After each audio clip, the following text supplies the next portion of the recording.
बार फिर से दिया जाएगा अपने क्लोजिंग आर्ग्यूमेंट के लिए। और उसके बाद जो इस बहस के लिए सबसे ज़रूरी चीज़ है कि आप और हम और इंटरनेट पर देख रहे लाखों करोड़ों लोग, उनके सवाल जवाब होंगे। तो आप लोग जो यहाँ मौजूद हैं, आपके हम कुछ सवाल लेने की कोशिश करेंगे। 30 मिनट का वक्त हमने उसके लिए तय कर रखा है। इस तरह से ये 2 घंटे की बहस पूरी होगी। 2-3 बुनियादी बातें हैं जिनका हमें ध्यान रखना है। किसी भी किस्म की नारेबाजी में हमें शरीक नहीं होना है।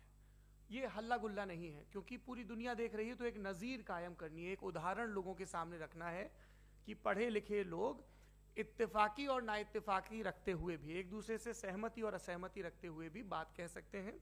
यहाँ पर मेरे जेएनयू के प्रोफेसर बैठे हैं, पुरुषोत्तम अग्रवाल जी, जिन्होंने हमें क्लास में सिखाया है कि सहमति का साहस और असहमति का विवेक, और इसका ठीक उलट भी, ये बड़ा जरूरी है। दूसरी बात, ये किसी एक धर्म के बारे में बहस नहीं है, ये बात सबको स्पष्ट होनी चाहिए। किसी धर्म को महान बताने या किसी धर्म को कमतर बताने की ये बहस नहीं है। तो यदि कोई इस उम्मीद से देख रहा है या यहां आया है, तो मैं आपको आश्वस्त करना चाहता हूं कि आपको नाउम्मीदी हाथ लगेगी। इस बहस में बहुत ज्यादा धार्मिक प्रतीकों के इस्तेमाल को लेकर भी, ये दोनों लोग जो अभी आपको गंभीर दिख रहे हैं, भले लोग हैं, कल शाम को चाय पर मिले थे, बहुत हंसी मजाक भी इनके बीच हुआ था, और गलबैयां डालते हुए एक तस्वीर भी हुई थी। ये इस बात का प्रमाण है कि इंटरनेट पर जो हल्ला मचा हुआ है उसके मुकाबले ये दोनों लोग बहुत ही अच्छे शांत ढंग से बहस के लिए राजी हो गए हैं। ट्विटर की बातें ट्विटर तक सीमित, एलन मस्क आजकल उसको एक्स कहते हैं। और अब इस बहस की शुरुआत मैं इन विद्वानों का, हालांकि इनको परिचय की जरूरत नहीं, पर हो सकता है, हमें पत्रकारिता में सिखाया जाता है कि नेवर अज्यूम, विज्ञान भी यही कहता है। मुफ्ती शमाइल नदवी साहब इस्लामिक विद्वान, शिक्षाविद हैं, कोलकाता के वाहियान फाउंडेशन के संस्थापक हैं, लखनऊ की प्रतिष्ठित दारुल उलूम नदवतुल उलमा से ग्रेजुएशन किया है, सोशल मीडिया और सार्वजनिक मंचों पर अध्यापन और बौद्धिक कामों में सक्रिय हैं, और इस समय इंटरनेशनल इस्लामिक यूनिवर्सिटी मलेशिया से पीएचडी कर रहे हैं। अच्छी बात यह है कि पढ़ाई के साथ साथ ट्रैवल ब्लॉग भी बनाते हैं। पेट्रोनस टावर के सामने का ब्लॉग हमने देखा। हमारे साथ जावेद अख्तर साहब हैं। जावेद अख्तर साहब कवि हैं, शायर हैं, गद्य भी लिखते हैं, फिल्मों के लिए संवाद लिखे हैं, गीत लिखे हैं। इससे इतर ये वैज्ञानिक सोच को लेकर या अपने डिक्लेयर्ड एथिज्म को लेकर भी मुखर रहते हैं और अपने तहीं रैशनैलिटी की बात करते हैं। देवियों और सज्जनों, डज गॉड एग्जिस्ट? इस सवाल का जवाब सब अपने अपने तहीं खोजने की कोशिश कर रहे हैं। कोई इसको गॉड डैम पार्टिकल की खोज बताता है, कोई गॉड पार्टिकल की खोज बताता है, कोई हिग्स बोसान की खोज बताता है, कोई ये सवाल जवाब तलाशने की कोशिश करता है कि मास एग्जिस्टेंस में आखिर आया कैसे, हुआ क्या था, सृष्टि के पहले, समय के पहले क्या था। और कोई ये कहता है कि ये सारी खोजें जिस मस्तिष्क में हो रही हैं प्रकृति के क्रम में, वो कैसे विकसित हुआ।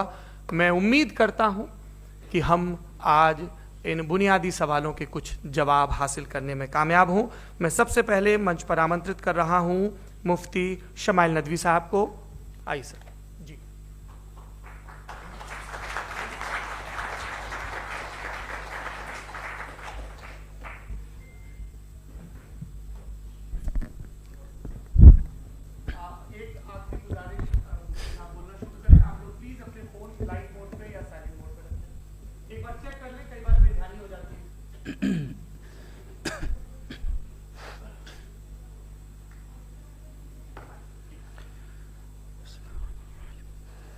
तमाम तारीफ़ें उस क्रिएटर के लिए जिसने इस यूनिवर्स को एक मकसद के तहत पैदा किया है। रिस्पेक्टेड जनाब जावेद अख्तर साहब, मिस्टर सौरभ द्विवेदी और respected audience, thank you all for being here today. आज की डिबेट में चूंकि हम बात करने वाले हैं डज गॉड एग्जिस्ट के टॉपिक पर, तो ये एक ऐसा टॉपिक है जिसके मुताल्लिक कोई भी डिसीजन लेने के लिए अलग अलग स्टैंडर्ड्स हो सकते हैं।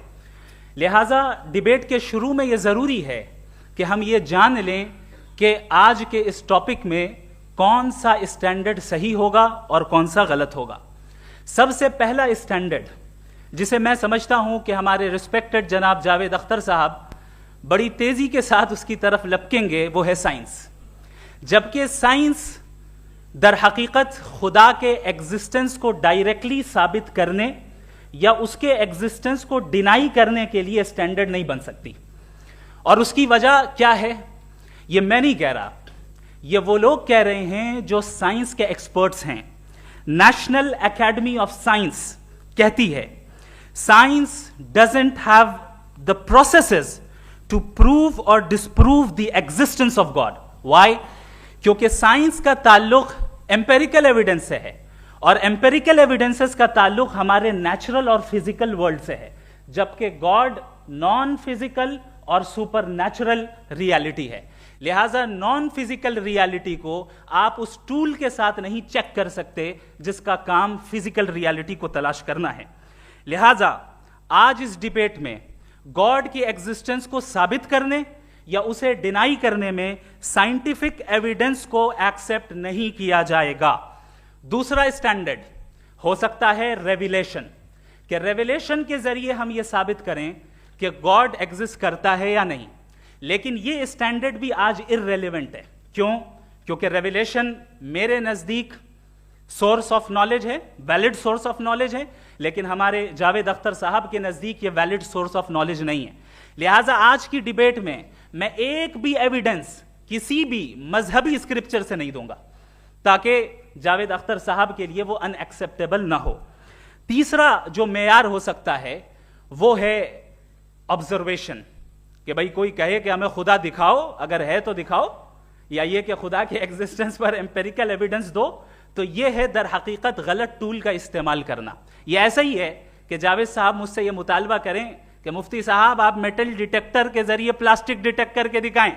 अब चूंकि प्लास्टिक डिटेक्ट नहीं हो पा रही है लिहाजा plastic does not exist. No, you are using the wrong tool. इस टूल से प्लास्टिक को डिटेक्ट नहीं किया जाता।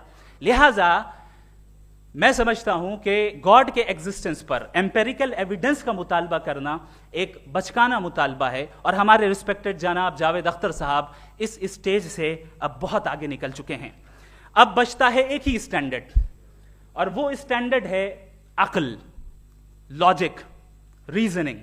और यही वो स्टैंडर्ड है जिसके तहत गॉड की एग्जिस्टेंस को साबित किया जाएगा या गॉड की एग्जिस्टेंस को डिनाई किया जाएगा। लेकिन चूंकि ये बहुत इंपॉर्टेंट और सेंसिटिव टॉपिक है, इसलिए लॉजिकल आर्ग्यूमेंट भी ऐसा होना चाहिए जो डेफिनेटिव हो, इनडेफिनेटिव ना हो, जो 2 और 2 4 की तरह बिल्कुल वाजे हो, जिसे लॉजिकली रिजेक्ट करना पॉसिबल नहीं हो।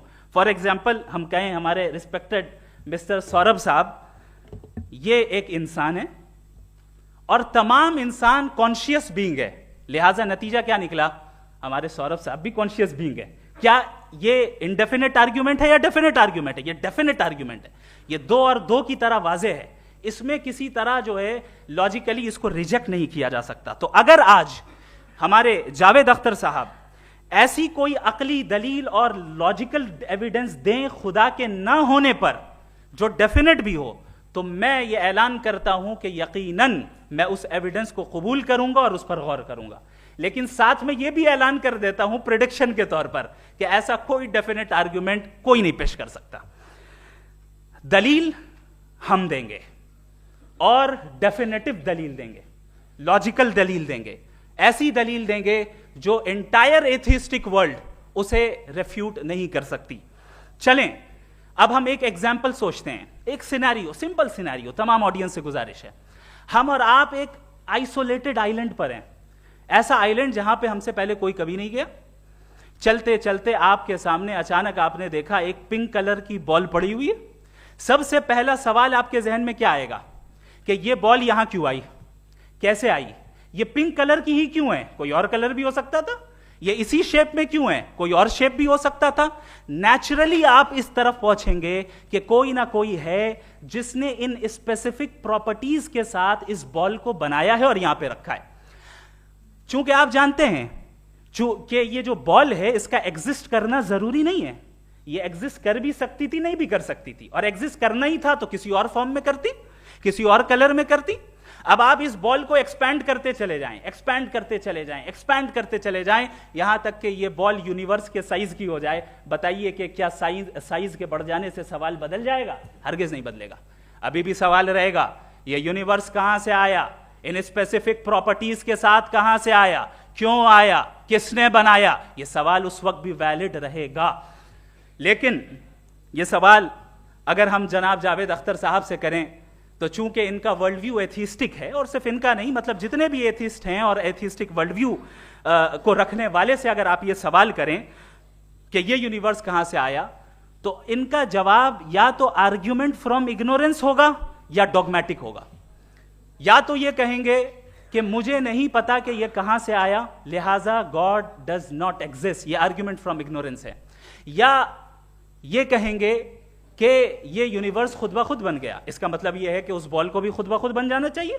लेकिन बॉल के ताल्लुक से ये एक्सप्लेनेशन एक्सेप्ट नहीं की जाएगी कि ये खुद ब खुद बन गई, लेकिन यूनिवर्स के ताल्लुक से कर दिया जाएगा। इसे हम दूसरे अल्फाज में डॉगमा भी कह सकते हैं। दूसरी चीज, हमारे जावेद अख्तर साहब जरूर गॉड ऑफ गैप्स की मिसाल भी जरूर देंगे, और मिसाल देंगे कि पहले जमाने में बिजलियां कड़कती थी तो लोगों ने किसी एक खुदा की तरफ, और बारिश होती थी तो दूसरे खुदा की तरफ मंसूब कर दिया, उनके पास दलील नहीं थी। यह हमारा वर्ल्ड व्यू है ही नहीं, यह हमारा वर्ल्ड व्यू है ही नहीं, क्योंकि नेचुरल फेनोमेना के प्रोसेस की इंटरप्रिटेशन को जान लेने से यह कहां से साबित हो गया कि गॉड एग्जिस्ट नहीं करता है। इस पर मैं इंशाअल्लाह अभी आगे बात करूंगा। आप हजरात ये भी देखेंगे, और मैं ये एक्सपेक्ट करता हूं कि हमारे रिस्पेक्टेड जनाब जावेद अख्तर साहब जरूर इमोशनल आर्ग्यूमेंट्स भी देंगे, जो कि एक लॉजिकल फेलेसी है जब बात आती है ट्रुथ को डिसाइड करने में। क्यों? मिसाल के तौर पर वो कहेंगे कि अगर गॉड है तो ईविल क्यों एग्जिस्ट करता है, जबकि मैं कहता हूं ईविल का एग्जिस्ट करना गॉड के एग्जिस्ट करने की दलील है, उसके खिलाफ नहीं है। चूंकि अगर गॉड है तो हम सब उसके सामने अकाउंटेबल हैं, और अगर हम अकाउंटेबल हैं तो अकाउंटेबिलिटी के लिए ईविल का मौजूद होना जरूरी है, उसके बगैर हम अकाउंटेबल नहीं हो सकते। और अगर हम अकाउंटेबल नहीं हैं तो हम जनाब जावेद अख्तर साहब से पूछेंगे कि आप बताएं कि फिर सफरिंग इस दुनिया में क्यों है? अगर खुदा नहीं है तो सफरिंग क्यों है? और उन लोगों के जज्बे का क्या जिनके अंदर सफरिंग के बाद इंतकाम लेने का जज्बा पाया जाता है और वो इस दुनिया से ऐसे ही चले गए, क्या उनकी सारी तकलीफें बेकार चली जाएंगी? अब आ जाएं उसी एग्जाम्पल की तरफ कि बॉल, मुझसे अगर कोई पूछे इस बॉल को किसने बनाया और या इस एक्सपेंडेड बॉल को किसने बनाया, मैं कहूंगा कि चूंकि ये यूनिवर्स और इस यूनिवर्स की तमाम चीजें कॉन्टिंजेंट हैं। कॉन्टिंजेंट होने का मतलब ये होता है कि जो अपने एग्जिस्टेंस पे किसी के ऊपर डिपेंड करती हो, तो जाहिर है ये यूनिवर्स कॉन्टिंजेंट है। और अगर कोई चीज कॉन्टिंजेंट नहीं है तो मैं रिक्वेस्ट करूंगा कि मुझे दिखा दें कि कौन सी चीज यूनिवर्स में कॉन्टिंजेंट नहीं है, हम भी जरा गौर कर लें और हम भी देख लें। और जब कॉन्टिंजेंट चीजें मौजूद हैं तो फिलोसोफर्स की इस्तिलाह के मुताबिक, हम उस टर्मिनोलॉजी के मुताबिक हम उस जगह तक पहुंचते हैं और उस हस्ती तक पहुंचते हैं जिसे नेसेसरी बीइंग कहा जाता है, कि ये वो नेसेसरी बीइंग है जिसका मौजूद ना होना नामुमकिन हो। क्योंकि अगर ये मौजूद ना हो तो सारी चीजें एग्जिस्टेंस में आएंगी ही नहीं, और ये सारी कॉन्टिंजेंट चीजें उसी के ऊपर डिपेंड करती हैं। अब अगर आप ये सवाल करते हैं कि फिर उस हस्ती को किसने बनाया, फिर उसका कॉज क्या है, फिर उसका कॉज क्या है, फिर उसका कॉज क्या है, और एंडलेसली चले जाएं, इसे हम कहते हैं इन्फिनिट रिग्रेस ऑफ कॉजेस, जो कि लॉजिकल फेलेसी है। कॉन्सेप्चुअली इन्फिनिटी पॉसिबल है। मिसाल के तौर पे न्यूमेरिकल्स 1 2 3 गिनते चले जाएं, इन्फिनिट नंबर्स हैं। मैं कॉन्सेप्चुअली बात नहीं कर रहा, प्रैक्टिकली रियलिटी में साबित करके दिखाएं कि infinite regress of causes possible है या नहीं। अगर पॉसिबल है तो हम मान लेंगे, मिसाल दे दें, और पॉसिबल नहीं है तो एक ही ऑप्शन बचता है जिसे हम कहते हैं नेसेसरी बीइंग। ऐसी नेसेसरी बीइंग जो इंडिपेंडेंट है, क्योंकि अगर वो डिपेंडेंट हुई तो वो नेसेसरी नहीं रहेगी। ऐसी इंडिपेंडेंट बीइंग जो इटर्नल है, अगर वो इटर्नल नहीं होगी, उसकी बिगिनिंग होगी तो वो खुद कॉन्टिंजेंट है। ऐसी बीइंग जो पावरफुल है, क्योंकि कॉन्टिंजेंट को एक्चुअलाइज करने के लिए पावर चाहिए। ऐसी बीइंग जो इंटेलिजेंट है और नॉलेजेबल है, क्योंकि ये यूनिवर्स स्पेसिफिक फॉर्म और स्पेसिफिक लॉज ऑफ नेचर के तहत प्रिसाइजली चल रहा है। Thank you. थैंक यू मुफ्ती साहब। मैं इन दलीलों के बाद जावेद अख्तर साहब से गुजारिश करूंगा, आप बैठ के बोलना चाहेंगे या बाहर? जी।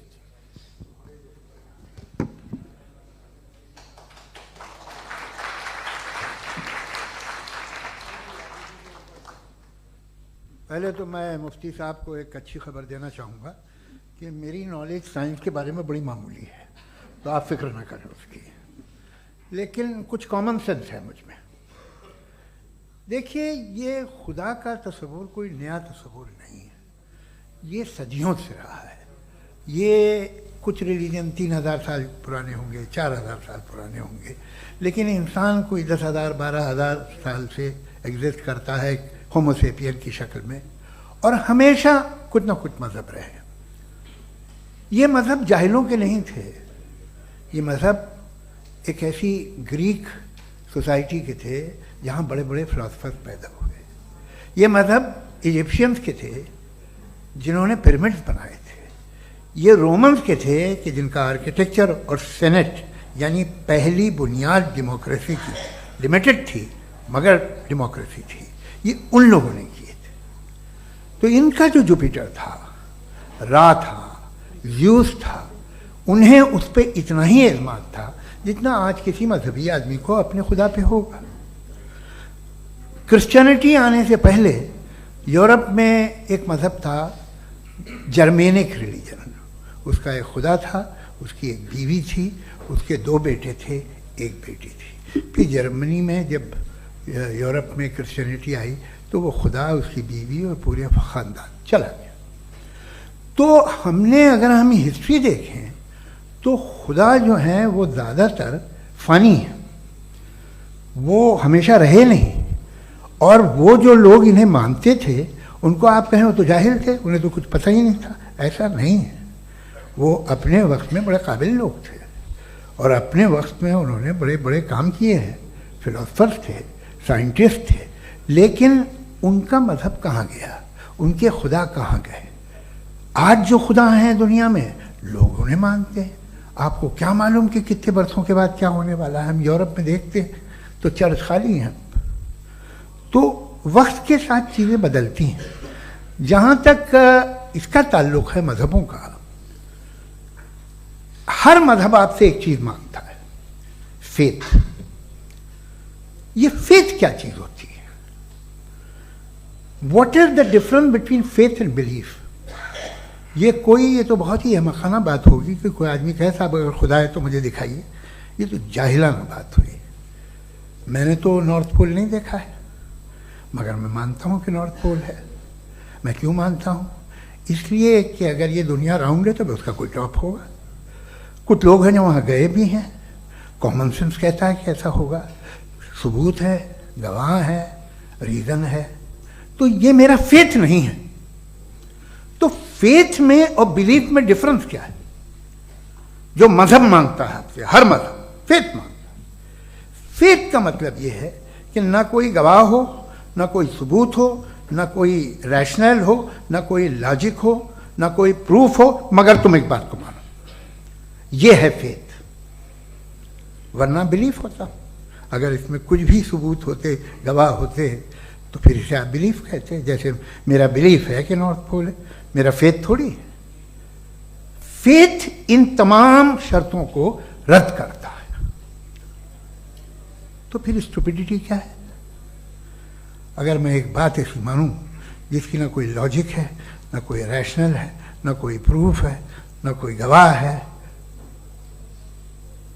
ना कोई सबूत है, और मैं उसे मानूं, तो ये स्टुपिडिटी हुई। इसे ही भाई कल को मैं यकीन कर लूं कि एलॉन मस्क जो है मेरा भाई है, तो मुझे इंतहाई खुशी होगी, सुकून भी बहुत मिलेगा मुझे। लेकिन और कहे भाई क्यों मानते हो, क्या सबूत है? भाई वो तो अमेरिकन है और तुम तो इंडियन हो, वो तो नस्ल अलग है, तुम्हें कभी मिले भी नहीं। साहब देखिए मेरा फेथ है, इस पर बात न किया। फेथ का मतलब ही यह है कि आप प्रूव नहीं कर सकते। अगर आप प्रूव कर सकते हो तो फेथ की जरूरत ही नहीं, फिर तो आप बात करेंगे, आप कितनी बहस कर लीजिए। अल्टीमेटली दुनिया का हर मजहब फेथ पे टिका है, और फेथ का मतलब है एक ऐसा यकीन जिसका कोई सबूत, कोई गवाह, कोई रैशनल नहीं। अब आप ये कहें, क्या आप ये क्यों कह रहे हैं कि साहब ये कायनात किसने बनाई? कमाल ये है कि आपने बताया कि एक आइलैंड पे गए और एक बॉल देखी। आपने ये नहीं कहा कि आइलैंड किसने बनाया, आपको सिर्फ बॉल पे हैरत हुई। हमने आइलैंड पे हमने हैरत नहीं की, होते हैं आइलैंड। इसी तरह ये आइलैंड है, सितारे, ये गैलेक्सीज, ये सब आइलैंड हैं खला में। हम हम टेकन फॉर ग्रांटेड लेते हैं, हम पूछते नहीं किसने बनाए। आपने जजीरे के बारे में भी नहीं पूछा है। मेरी पैदाइश कैसे हुई? क्या मैं प्लान पैदा हुआ था? I was plan to be born, या एक लकी स्पर्म था जो किसी एक से चिपक गया? मेरी पैदाइश रैंडम। और इंसाफ जिसे आप कहते हैं, इंसाफ का तो नेचर से कोई वास्ता ही नहीं। जो आप कहते हैं कि एक दिन इंसाफ मिलेगा, इंसाफ is a human concept, nature में कोई इंसाफ नहीं। अगर शेर हिरन को खा जाता है तो उसे कोई सजा नहीं मिलती। अगर एक आंधी आती है और हरे भरे पेड़ों को उखाड़ के फेंक देती है तो आंधियों की जेल नहीं होती है। नेचर में इंसाफ नहीं, इसलिए मुझे नेचर को इंसाफ की जरूरत भी नहीं। नेचर तमाम एक है। अब हम कहें कि साहब ये देखिए जो मैंने खाना खाया था, ये मेरी आंख तो नहीं यूं कर दिया उसे, तो इसे सजा मिलनी नहीं, वो सिस्टम है, ऐसे ही चल रहा है। नेचर बगैर इंसाफ के है। इंसाफ इज अ ह्यूमन कॉन्सेप्ट। तो जो आपसे कहता है कि मैं तुम्हें इंसाफ दूंगा, वो इंसानी जहन की पैदावार है। ये नेचुरल है ही नहीं, ये आसमानी है ही नहीं। नेचर का तसव्वुर, इंसाफ का तसव्वुर। भाई आप साथ मिलते हैं, अब आप लेफ्ट हैंड ड्राइव करते हैं, ये क्या है? तमाम सच, तमाम नेकी, तमाम शराफत लेफ्ट हैंड ड्राइव है। वरना क्या होगा, या तो आप क्रॉस कर देंगे, आपका एक्सीडेंट हो जाएगा, या आप किसी को मार देंगे, या ट्रैफिक जैम हो जाएगा। झूठ, बेईमानी, रिश्वतखोरी, ये तमाम जो है driving on the wrong side, इसके ऊपर कुछ नहीं। ये तो हमने बनाया, जैसे हमने लेफ्ट हैंड ड्राइव बनाई है। ये कॉन्सेप्ट ऑफ इंसाफ जो है ये हमारा है, इसका नेचर से कोई वास्ता नहीं। शेर खा जाता है हिरन को, उसे जेल होती है क्या? कुछ भी नहीं, है ही नहीं। तो ये जो दुनिया के रिलीजन प्रॉमिस करते हैं आपसे इंसाफ, इसी से मालूम होता है कि ये मैन मेड है। ये तसव्वुर कहीं और का है ही नहीं। जो नेचर है, कुछ लोग कहते हैं नेचर ही खुदा है, तो नेचर में तो इंसाफ नहीं कहीं। और आप वादा कर रहे हैं कि तुम्हें मरने के बाद इंसाफ मिलेगा। मुझे अगर मिलेगा तो मैं बहुत खुश होऊंगा, लेकिन मैं यकीन नहीं कर पाता हूं, इसलिए कि मैं फेथ नहीं पैदा कर सकता। The very fact that religions demand faith, इसका मतलब है कि उनके पास जस्टिफिकेशन नहीं है। अच्छा साहब, फिर रिलीजन अगर मॉडरेशन में है, कोई सा भी नहीं, वो आप में कुछ खूबियां भी पैदा करता होगा। देखिए उससे ये फ़ायदा है, वो फ़ायदा है। अल्कोहल जो है वो ज़्यादातर दवाओं में यूज़ होती है, और एक सर्वे किया गया था अमेरिका में कि लॉन्जिटिविटी किन लोगों की है। तो एक तरफ वो लोग थे जो शराब पीते ही नहीं थे, और एक तरफ वो थे जो एक बोतल शराब रोज़ पीते थे। सबसे ज़्यादा लंबी उम्र उनकी है जो 2 पैक नाप के शराब पीते और खाना खाते हैं। मगर हम शराब को बुरा समझते हैं, मैं भी बुरा समझता हूँ। क्यों? ऐसा होता नहीं। कुछ चीज़ों में आदत होती है कि वो बढ़ती है। आज तक में एक आदमी दूध पीता है, आप 10 साल बाद भी मिलेंगे तो एक ही गिलास पीता होगा। ऐसा नहीं होता, सुबह से दूध पीता रहता है। मिल्कोहलिक मैंने नहीं देखे, अल्कोहलिक होते हैं। ये टेंडेंसी है मजहब की कि वो बढ़ता है, जैसे कैंसर बढ़ता है, जैसे शराब बढ़ती है। कुछ लोग होंगे जो उसे सही तरह से यूज़ करते। मुझे यकीन है कि हमारे मुफ्ती साहब भी उनमें से एक, इनसे बहुत खुशी हुई मुझे इनसे मिलकर। लेकिन कितने लोग हैं कि आज आप देखते हैं दुनिया में जो तबाहियाँ हैं, इनमें कितना हाथ है उन लोगों का जो बिलीवर कहते था मजहब ये नहीं कहता, ना कहता होगा, मगर जब ये मजहब पीते हैं तो ऐसे बिहेव करते हैं। थोड़ा सा अगर हो तो शायद बहुत अच्छी बात, लेकिन शराब थोड़ी सी नहीं रहती, उसमें टेंडेंसी है पहले। थोड़ा सा अगर 2-3 कैंसर के सेल हो ना बॉडी में तो आदमी स्लिम रहेगा, लेकिन वो 2-3 सेल नहीं रहते, वो मल्टीप्लाई होते हैं। जावेद साहब, टाइम पूरा हो गया। टाइम हो गया, तो बस बात खत्म हो गई। अच्छा, मुझे कुछ और कहने को था भी नहीं। जी, मैं पहले जवाबी दौर के लिए इनवाइट कर रहा हूं मुफ्ती साहब को। Your rebuttal round 1, you have 7 minutes.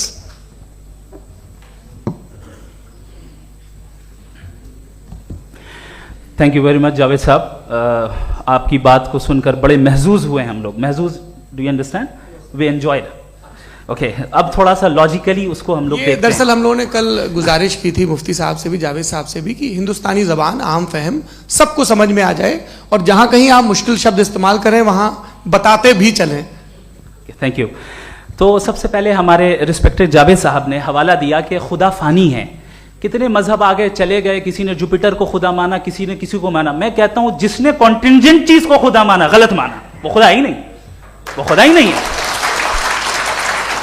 हम तो नेसेसरी बीइंग को साबित करने बैठे हैं, वो नेसेसरी कॉज जो इटरनल है, जो अबदी भी है और अजली भी है। हम किसी और को साबित करने नहीं बैठे। दूसरी चीज उन्होंने कहा कि फेथ एंड बिलीफ, ये एक ऐसी डेफिनेशन है फेथ की जो इन्होंने पहली मर्तबा पेश की है, या माफ कीजिएगा इन्होंने पहली मर्तबा पेश नहीं की है, रिचर्ड डॉकिंस ने पहली मर्तबा पेश की है। मुझे मालूम है ये सोर्स कहां से है। एपिस्टेमोलॉजिकली फेथ और बिलीफ का फर्क आप इस तरह नहीं कर सकते सर। फेथ सही भी होता है, गलत भी होता है, बिलीफ सही भी होता है, गलत भी होता है।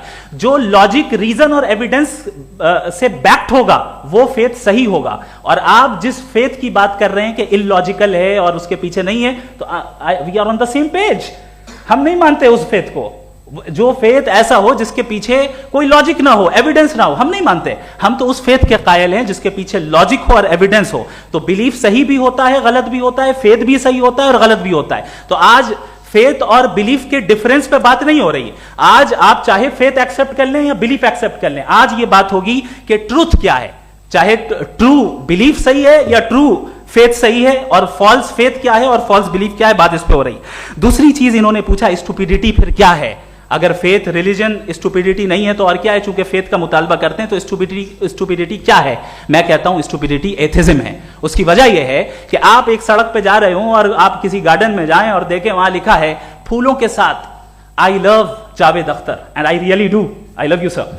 सो जब आप वहां पर पहुंचे तो वहां पहुंचकर अब ये बताएं, क्या आप ये कहेंगे wow what a natural selection? ये क्या नेचुरल सिलेक्शन है? नहीं, ये प्रिसाइजली डिजाइंड है, इसके पीछे डिजाइनर है।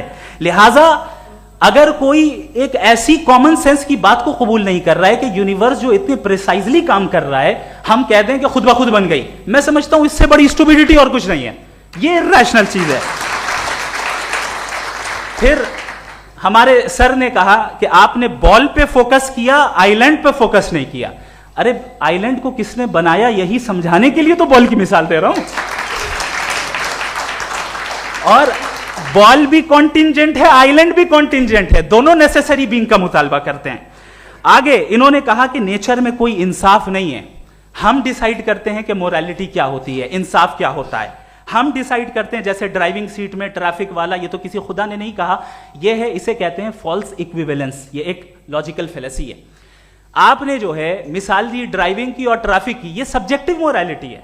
आप सब्जेक्टिव मोरालिटी को मिसाल बनाकर ऑब्जेक्टिव मोरालिटी के ऊपर नहीं थोप सकते। इंसाफ की ऑब्जेक्टिव मोरालिटी है। अगर आप ये कहते हैं कि नेचर में इंसाफ नहीं है, तो इंसाफ का न होना ये नेचुरल हुआ, तो फिर नेचर को नेचर रहने दे। क्यों हम इतना स्ट्राइव कर रहे हैं दुनिया में इंसाफ लाने के लिए? ये तो इलॉजिकल बात है, इरैशनल बात है। इसलिए बहुत सी चीजें ऐसी हैं जो ऑब्जेक्टिवली जो है इविल या गुड हैं, और बहुत सी चीजें ऐसी हैं जो सब्जेक्टिवली हैं। सब्जेक्टिवली जो मोरल होता है या इमोरल होता है, उसको हम सोशल कंसेंसस से या पर्सनल प्रेफरेंस से डिसाइड करते हैं। लेकिन जो ऑब्जेक्टिव मोरालिटी है, जिसमें इंसाफ आया, जो इन्होंने बार बार रिपीट किया, ये ऑब्जेक्टिव है, सब्जेक्टिव नहीं है। अगर आप कहते हैं ये सब्जेक्टिव है, तो मेरा सवाल आपसे ये है, क्या सोशल कंसेंसस के जरिए अगर जुल्म को सही करार दे दिया जाएगा तो आप जुल्म को जस्टिफाई करेंगे? दूसरी चीज इन्होंने यह कहा कि 2 पैक शराब पी लें तो वो उतने पे नहीं रहता, बढ़ जाता है। यही मामला मजहब के साथ है। 2 पैक आप पी लें, बढ़ेगा। तो ये एक ऐसी मिसाल है, इसको कहीं भी फिट कर लें कि आप एथिज्म पे जब फिट करें, जब आप 2 पैक एथिज्म का लेंगे ना, तो वो बढ़ बढ़ के नॉर्थ कोरिया बनेगा। Thank you.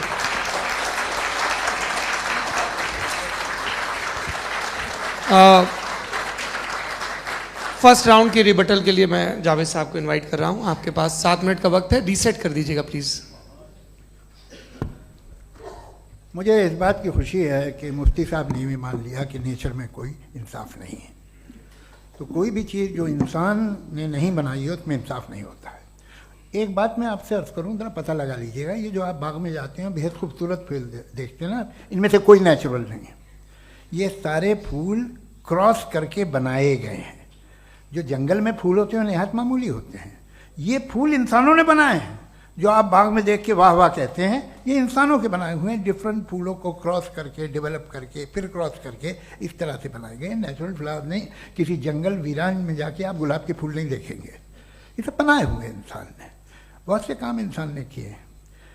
बाकी है कि आपने मेरी एक बात का जवाब नहीं दिया, जिससे मुझे शिकायत है कि फेथ क्या है और आप फेथ मांगते क्यों हैं मुझसे?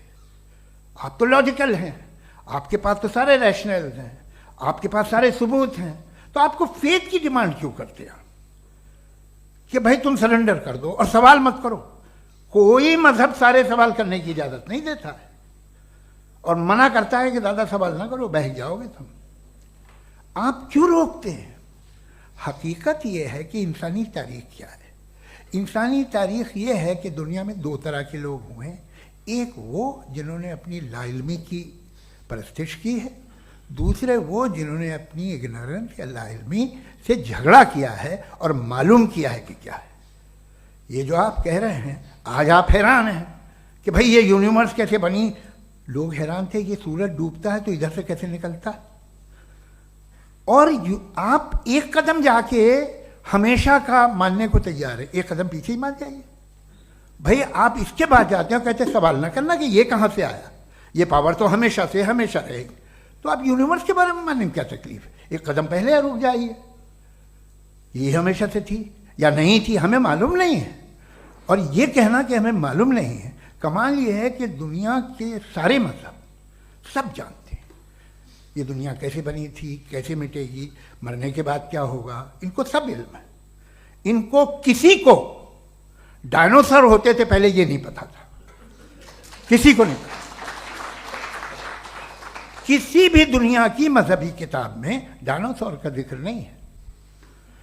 लेकिन बाकी सब बातें, how to make universe in 4 easy lessons and बाकी सब पता है। जिसको सब पता है वो गड़बड़ है। हम में ये इंकिसार, ये ह्यूमिलिटी होनी चाहिए कि हम ये कहें कि हमें ये बहुत सारी बातें नहीं मालूम, लेकिन हम उनकी परस्तिश ना करना, अपनी लाइल्मी को की परस्तिश ना करें, हम उसे पता लगाने की कोशिश करें। जिस दुनिया में आप बैठे हैं सर, ये हॉल जो है, ये इलेक्ट्रिसिटी जो है, ये माइक जो है, जिस हवाई जहाज से आप आए थे, वो जिस कार से आप यहाँ आए हैं, ये सब उन लोगों की बनाई हुई है जिन्होंने सवाल किए थे। ये दुनिया जिसमें आप आज आराम से हैं, ये उन लोगों की बनाई है कि जिन्होंने सवाल किए थे। और हर स्टेज पे इन सवालों को मकरूह कहा गया था, गलत कहा गया था। आप जरा तारीख पढ़िए, एक बड़ी दिलचस्प किताब है बर्ट्रैंड रसेल की, जिसमें उसने रिलीजन एंड साइंस कि कब से रिलीजन जो है साइंस के अगेंस्ट है। और हद तो यह है कि भाप के इंजन के खिलाफ थे, स्टीम इंजन के भी खिलाफ थे, और फतवे हुए उन पे, वेटिकन ने दिए। तो ये हमेशा, अभी जैसे ही ये राइट विंगर आते हैं अमेरिका में पावर में, तो वो जो अपना ये क्या बोलते हैं उसे, सीड क्या बोल रहे, सीड क्या जो, हाँ नहीं सीड जो होते हैं जिस पे जी, नहीं भाई, वो जो ह्यूमन बॉडी के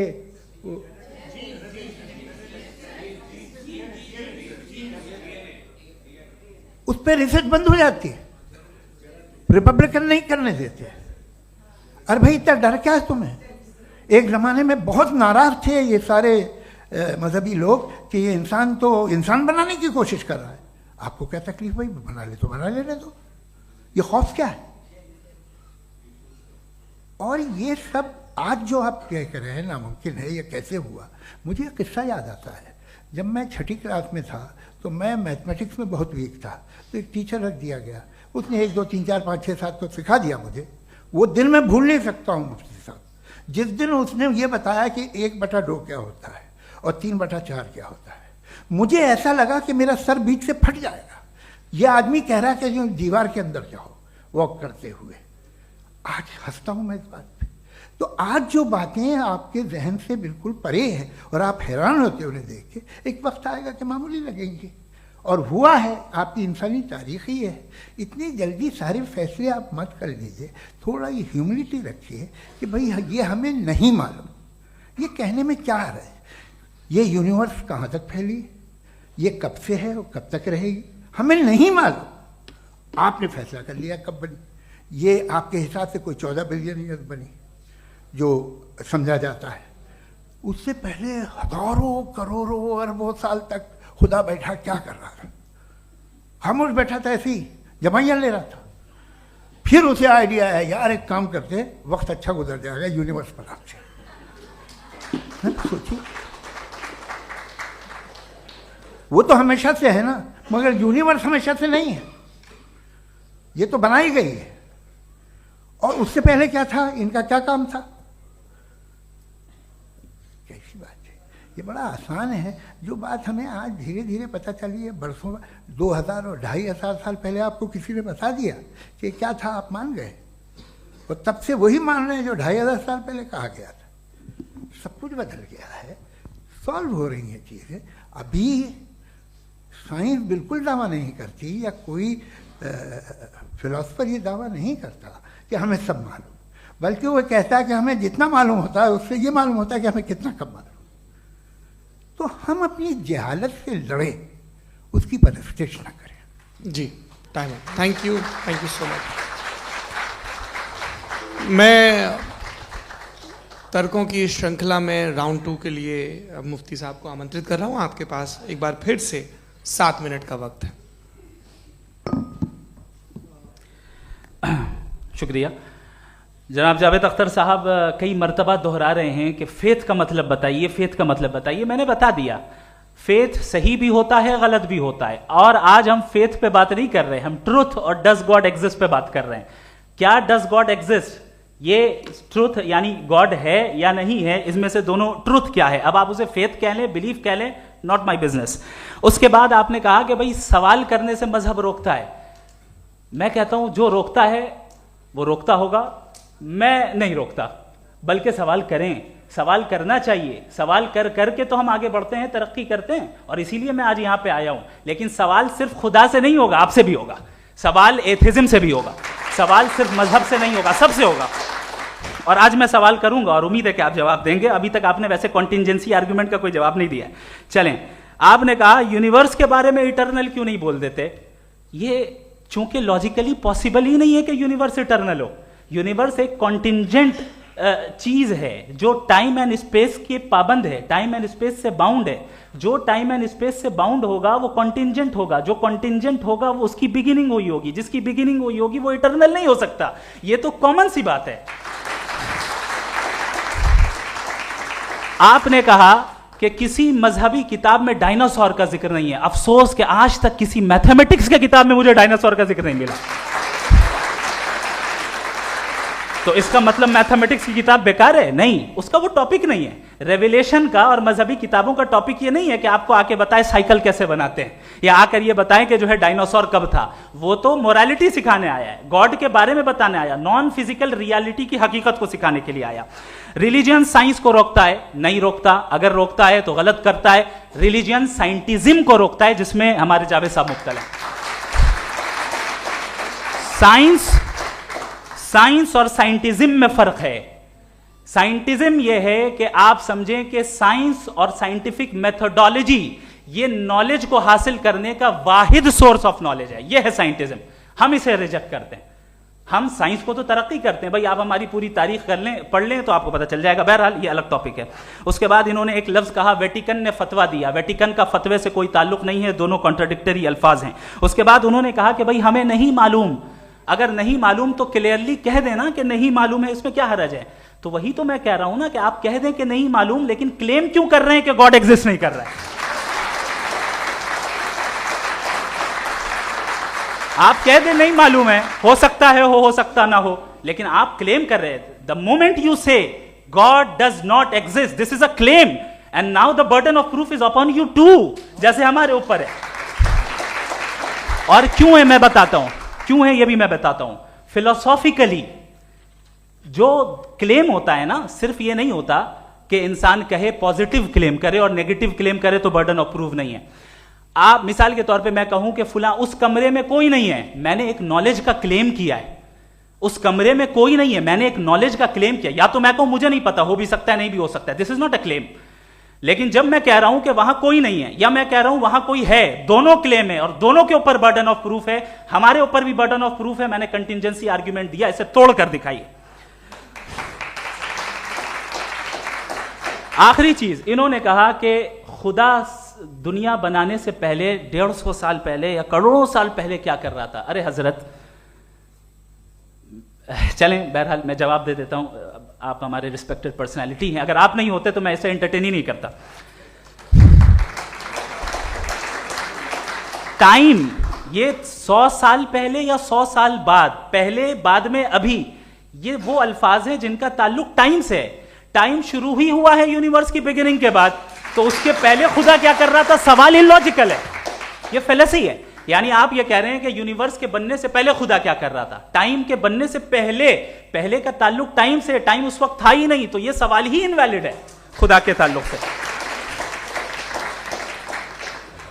दूसरी चीज, आर्ग्यूमेंट ऑफ कंटिजेंसी जो मैंने आपके सामने पेश की है, आपने बार बार ये प्रूफ किया और ये कह रहे हैं कि गॉड ऑफ गैप्स। देखिए, पहले नहीं मालूम था, साइंस ने कर दिया। सिंपल्स की मिसाल से मैं समझा देता हूं। जिस गैप्स की आप बात कर रहे हैं ना, साइंस उन गैप्स को जिन चीज के जरिए भी प्रूव करेगा वो कॉन्टिजेंट ही होगा, अब चाहे वो फोर्स हो, मैटर हो या एनर्जी हो। लिहाजा सवाल हमारा उस वक्त भी वैलिड होगा जब तक कि आप नेसेसरी बीइंग पे ना आ जाएं, और इन्फिनिट रिग्रेस पॉसिबल नहीं है of causes in practical world, तो जाहिर है कहीं रुकना पड़ेगा, जहां रुकेंगे वही खुदा है। दूसरी चीज, आपने ये कहा, क्या कह रहा था मैं, किस पॉइंट को? What? Oh no, after that. Just now. हाँ, जहां रुकेंगे वही खुदा है। बहरहाल, तो टाइम का जिक्र हो गया, गॉड ऑफ गैप, सॉरी, या इसकी एक मिसाल आप ले लें। एक कार है, एक साहब ने देखा कि भाई कार जो है उसके व्हील्स कितने अच्छे लगे हुए हैं, सही जगह पे, स्टीयरिंग जो है कितने अच्छे जगह पे लगी हुई है, और सीट्स कितने वेल डिजाइंड है, कितनी प्रिसाइजली ये कार काम कर रही है, तो जरूर कोई ना कोई इसे क्रिएट किया है, किसी ने क्रिएट किया है। अब जावेद साहब आए और कहे, अरे जनाब बोनेट खोलिए, इसमें इंजन है, इंजन इस कार को चला रहा है, hence prove no one has created the car. This is illogical, this is irrational.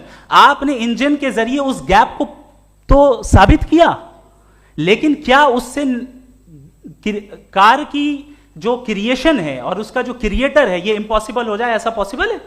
उसका सवाल खत्म हो जाए, ऐसा पॉसिबल है? नहीं। आपने गैप्स को फिल करके, कॉन्टिंजेंट चीजों से गैप्स को फिल करके हमारे ऑब्जर्वेशन को और ब्रॉड कर दिया।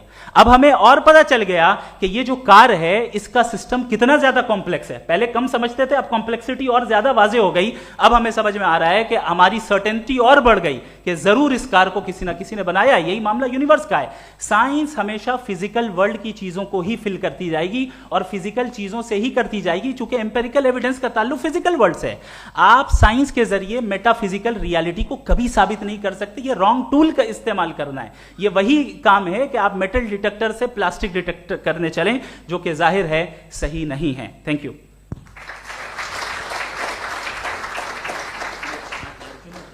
जी, ये आर्ग्यूमेंट का राउंड 2 है। हाँ। 7 मिनट है। पहले तो मैं आपसे अर्ज करूं कि आपने कहा कि जब कायनात ही नहीं थी तो वक्त भी नहीं था, कुछ भी नहीं था। कैसे नहीं था? खुदा था। एक एग्जिस्टेंस तो था ना खुदा का। तो जब खुदा था तो वक्त भी होगा। ऐसा नहीं कि कुछ भी नहीं था, खुदा था। अच्छा, बाकी एक आपने कहा साहब आप साबित कीजिए, आपके पास भी लॉजिक है, मेरे पास भी लॉजिक है। मेरा जिम्मेदारी नहीं है साबित करना कि खुदा है।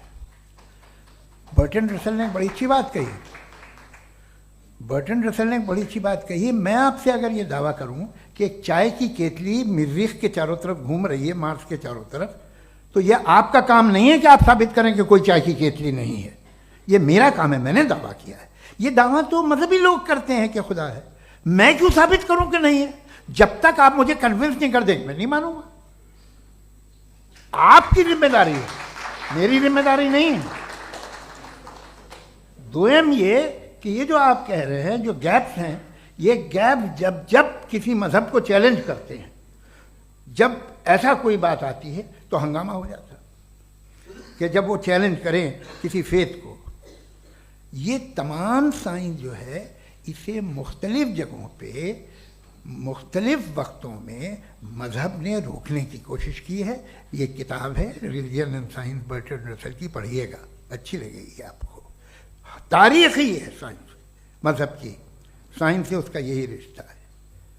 अच्छा, अब ये हम सोचें कि बहरहाल ये वजूद जो है मजहब और ये बिलीव इन गॉड इंसान को बेहतर बना देता है, तो एक काम कीजिए, हिंदुस्तान वर्ल्ड का नक्शा लीजिए और मार्क कीजिए कि रिलीजन कहाँ कहाँ ज़्यादा है, कहाँ कहाँ, चाहे वो लैटिन अमेरिका हो या मिडल ईस्ट हो या फार ईस्ट हो या हिंदुस्तान के वो इलाके जहाँ मजहबियत ज़्यादा है। रख दीजिए नक्शा अलग। अब दूसरा नक्शा कि कहाँ कहाँ नाइंसाफ़ी, रिप्रेशन, औरतों के हुकूक की पामाली, जुल्म, डिक्टेटरशिप कहाँ है, नक्शा एक ही होगा। तो आप मुझे बताएं कि जो इसका तरकीब इस्तेमाल क्या है, खुदा का तरकीब इस्तेमाल तो बताइए। आप छोटी सी दवा सड़क पे बेचते हैं, उसकी भी तरकीब इस्तेमाल बताते हैं। इसके इस्तेमाल से तो फायदे नहीं हुआ किसी को। जो सारे के सारे खराब मुल्क हैं, खराब समाज है, वो सारे जुल्म खुदा के नाम पे करते हैं। वो गलत करते हैं, सही करते हैं, मुझे क्या लेना देना उससे। इस्तेमाल से मालूम होता ना। एक विस्की की बोतल कभी शायद देखी हो आपने, लाल रंग की होती है, उस पर रोशनी और छपड़ा इंतहाई खूबसूरत लगती है, क्या बिगाड़ रही है किसी का? उसका इस्तेमाल गलत है, इसलिए आप उसे नापसंद करते हैं। इसका इस्तेमाल गलत है, इस तसव्वुर का इस्तेमाल ही गलत है और हमेशा से गलत हुआ है। आप देख लीजिए, इंसानी तारीख देख लीजिए, आज देख लीजिए, हिंदुस्तान देखिए, दुनिया देख लीजिए क्या हो रहा है। इसे कैसे इस्तेमाल कर रहे हैं फेथ वाले लोग? क्या फेयर हैं, जस्ट हैं, जो अपने खुदाओं पे यकीन रखते हैं? वो किस तरह के लोग हैं? वो लोगों को इंसाफ देते हैं, वो बेहतर इंसान बने। तो इस दवा का फ़ायदा क्या है? चलो बहुत फ़ायदा हो रहा तो मैं इस्तेमाल कर लूँगा, मुझे तो इस दवा का कोई फ़ायदा दिखता ही नहीं। मुझे तो ऐसा लगता, मैं एक और बात बताऊं, अगर कोई आदमी मजहबी है और अच्छा आदमी है तो मैं उसकी बहुत इज्जत करता हूँ, इसलिए कि मेरा ख्याल है मजहबी आदमी का अच्छा होना मुझसे अच्छा होने से ज़्यादा मुश्किल है।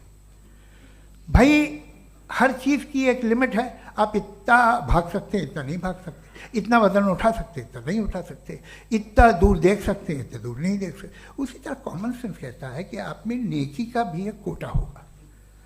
अब आप अगर सुबह जाते हैं अपनी इबादत गाह और इबादत करते हैं तो बाहर निकलते हैं तो आप तो यही महसूस करते हैं कि आपने एक बहुत अच्छा काम किया, आपकी नेकी का एक बहुत बड़ा कोटा खर्च हो गया जिससे किसी का कोई फ़ायदा नहीं हो। मैं तो नहीं जाता हूँ तो मुझे तो किसी को खाना खिलाना पड़ेगा, किसी बेवा की मदद करनी पड़ेगी। मैं अपना कोटा कैसे कंज्यूम करूं? आप अपना कोटा, सारे मजहबी लोग इंतहाई यूजलेस कामों में यूज करते हैं। उसके बाद भी अगर आप में बच्ची है थोड़ी सी शराफत तो भाई वाह क्या बात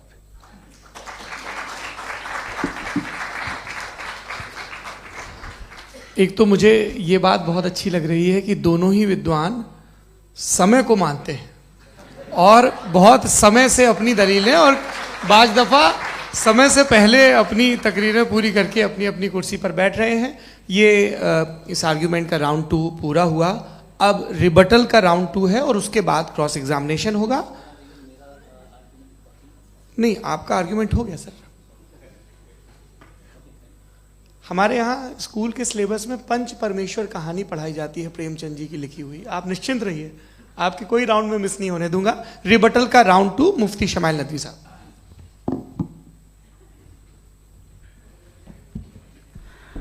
असल में जो हकीकी प्रॉब्लम है, असल प्रॉब्लम है वो ये है कि जावेद साहब के पास कॉन्सेप्ट ऑफ गॉड क्लियर नहीं है।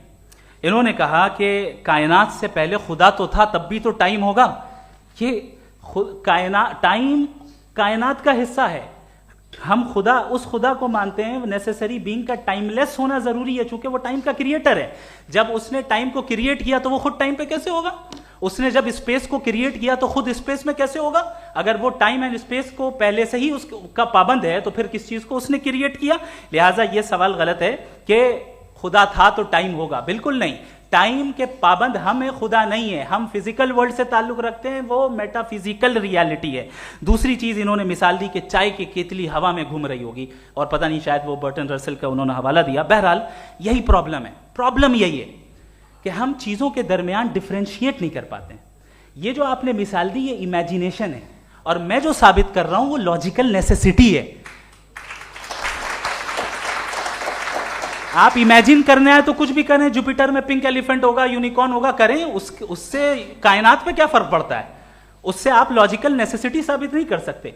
मैं तो उस प्राइम कॉज की बात कर रहा हूं, उस नेसेसरी बीइंग की बात कर रहा हूं जिसके बगैर इस कायनात का एग्जिस्टेंस मुमकिन नहीं है।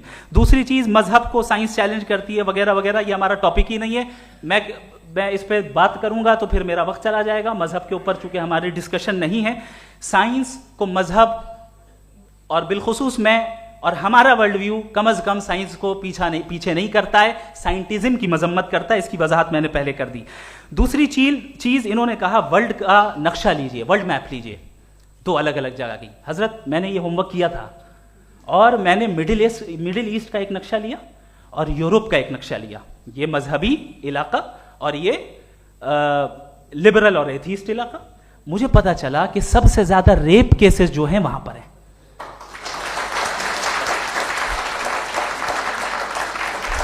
मुझे यह पता चला यूएन की रिपोर्ट के मुताबिक, मैं ये अपने घर से नहीं लेके आ रहा, कि जो वर्किंग वुमेन है यूरोपियन कंट्रीज में, उसमें 81% वुमेन सेक्सुअल हैरेसमेंट का वर्क में शुमार हो रही है। ये मिडिल ईस्ट में नहीं हो रहा है, वो मजहबी लोग हैं इसलिए नहीं हो रहा है।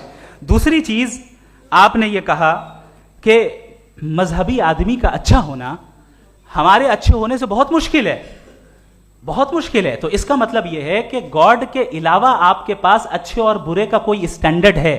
मैं चाहूंगा कि कन्वर्सेशनल स्टाइल वाली डिस्कशन और सेगमेंट पे इसी पे बात कर लेते हैं। Thank you very much.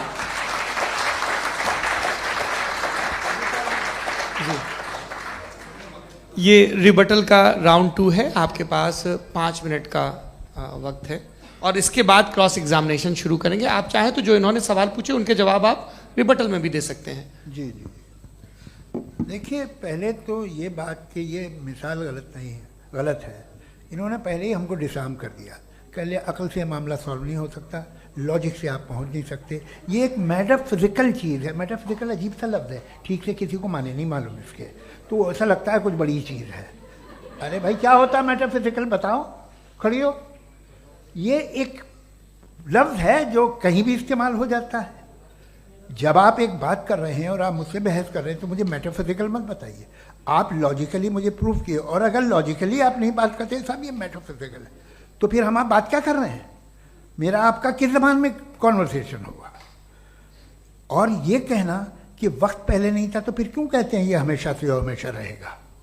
हमेशा वक्त है, तो आप कैसे कहते हैं वो हमेशा से है और हमेशा रहेगा?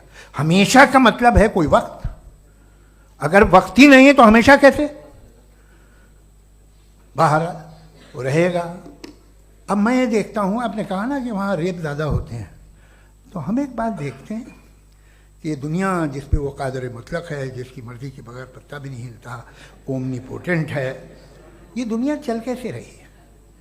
और इस दुनिया का हाल क्या है? 45,000 बच्चे जो 10 साल की उम्र से कम थे वो गाजा में मरे। भूख से काला हांडी में बच्चे मरते हैं और डिप्थेरिया से मरते हैं। डिप्थेरिया अजीब मर्ज है, गले में जाली बनना शुरू होती है, बच्चा नीला हो जाता है, गरीब का बच्चा, इसलिए कि उपास इलाज में। ये कादर मुतलक है, जो चाहे कर दे। इससे आप दुआएं मांगते हैं हमारी, ये काम कर दे वो कर दे, तो इसका मतलब डे टू डे लाइफ में वो इंटरफेयर करता है और ये देख रहा है वो। अगर वो वाकई भी है फॉर डिस्कशन सेक, तो मैं जब दुनिया देखता हूँ तो मेरे दिल में उसके लिए कोई इज्जत नहीं पैदा होती। ये क्या कर रहे हो तुम पूरे ऑल पावरफुल हो, ओमनीपोटेंट हो, ओमनी प्रेजेंट हो। तुम तो वहां गाजा में रहे होगे ना, तुम हर जगह हो। तुम देख रहे थे कि बच्चे की कैसे धज्जियां उड़ रही, तुम देख रहे थे, और तुम चाहते हो मैं तुम्हारी परस्तिश करूंगा, तुम हो भी। अरे यार, इससे अच्छे तो हमारे चीफ प्राइम मिनिस्टर हैं, कुछ तो ख्याल करते हैं। कमाल है। आप किसकी इबादत कर रहे हैं? अगर वो है भी, ये दुनिया नाइंसाफी से, जुल्म से, जबर से, तशद्दुद से भरी हुई है। और आप ये मत कहिएगा कि वो देख रहा है और वो बताएगा एक दिन। अगर वो देख रहा है और इंटरफेयर नहीं करता तो आप दुआ क्यों मांगते?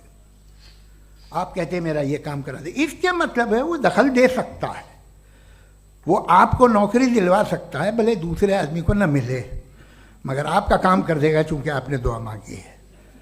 तो जब वो आपको नौकरी दिला सकता है, लड़की की शादी कर सकता है, बेटे को ग्रीन कार्ड दिलवा सकता है, तो कम से कम ये जो मर रहे हैं बच्चे, इनको रोक दे, कुछ तो करे। मुझे तो दुनिया में, इस दुनिया का कोई मालिक है, इसका ओमनीपोटेंट कोई रूलर है, और ये दुनिया ऐसी चल रही है। मैं तो चाहूंगा कि भाई ना हो, अगर हो तो बड़ी शर्मिंदगी की बात है। शुक्रिया।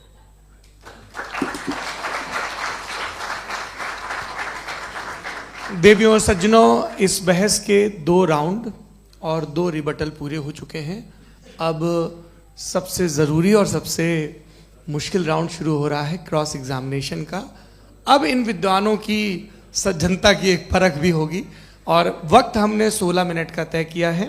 पहला सवाल आप पूछना चाहेंगे? जी बिल्कुल। पहले बोले भी आप माइक ले लीजिएगा हाथ में, ये नीचे से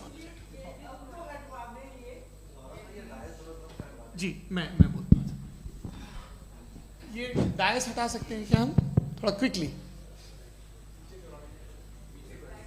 डायस पीछे कर दीजिए बस थोड़ा सा, है, ताकि ये जो दाएं बाएं लोग बैठे हैं, इसे हटा ही दीजिए। अब हम वहां तो जाने वाले नहीं, आराम से आराम से दोनों तरफ से हटा दीजिए।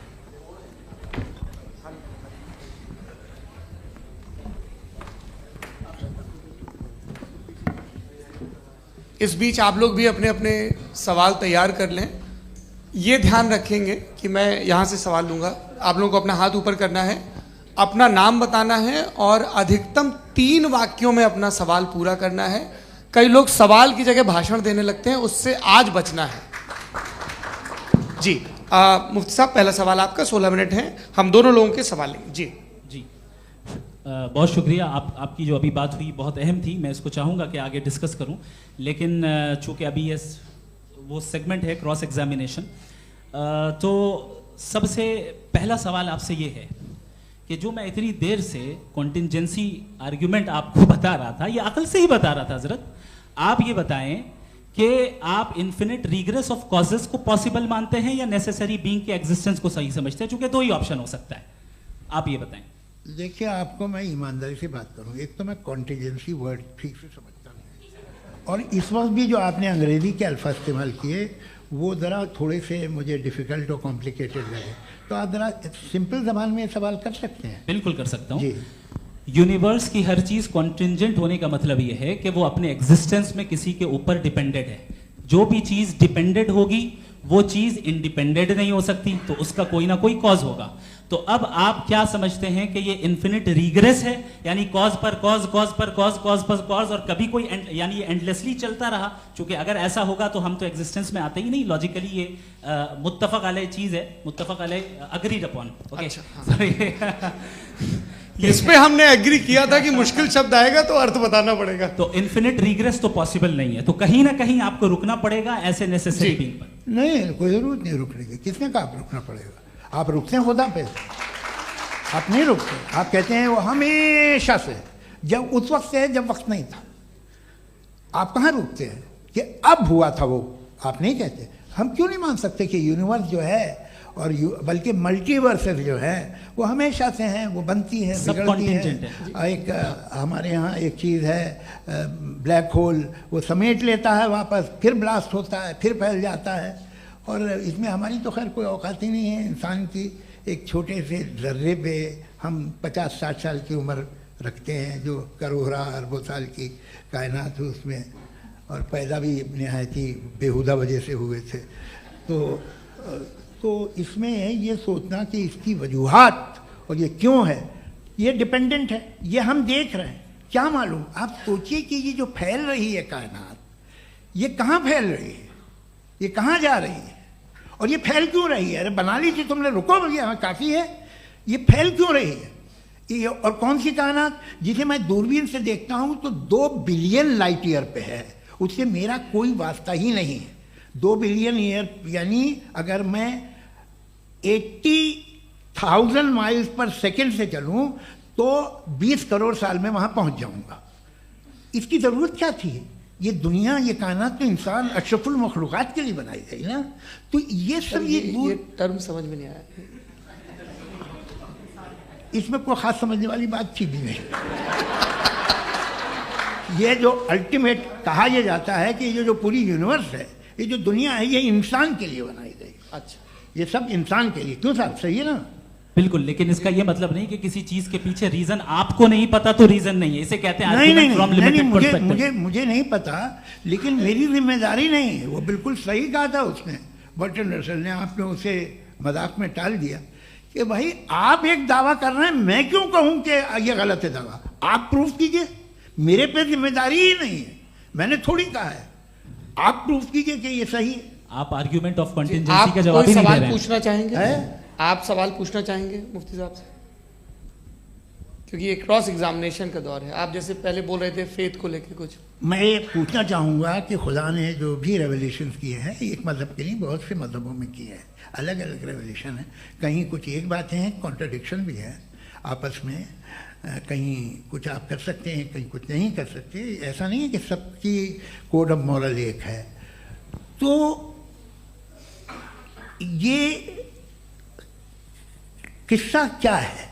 अब आप ये देखिए कि मुझे कभी कभी लगता है कि ये जो फुटबॉल फाइनल होता है, लाखों लोग होते हैं, फिर वो टीवी कवर कर करोड़ों लोग, अगर उसमें खुदा की एक बूमिंग आवाज़ आ जाती, मैं गॉड हूँ, तो सारे लोग अभी सुन लेते और टीवी पे भी सुन लेते, किस्सा खत्म होता। ये इतनी राजदारी क्या है कि तुम सामने कुछ तो सबूत दे दो हमें सॉलिड। ये कह साहब ये यूनिवर्स कैसे बनी, इससे मसला क्या हल होगा? मैं पूछूंगा आपसे खुदा कैसे बना? क्यों नहीं पूछूंगा कैसे बना? बल्कि वो तो कायनात से कहीं ज़्यादा इंटेलिजेंट है, कायनात से कहीं ज़्यादा कॉम्प्लेक्स। जी वो हमेशा से है, आप कहेंगे मैं मान लूँगा। अच्छा, दोयम वो कादिर मुतलक, यानी कादिर मुतलक का मतलब ओमनीपोटेंट, वो जो चाहे कर सकता है। आपको नौकरी दिलवा सकता है, आपकी अच्छी जगह शादी करवा सकता है, आपके पड़ोसी का मुकदमा हरवा सकता है, आपको जिता सकता है, सब काम करता है। थोड़ा सा माइक क्लोज जी। वो इस दुनिया को चला कैसे रहा है?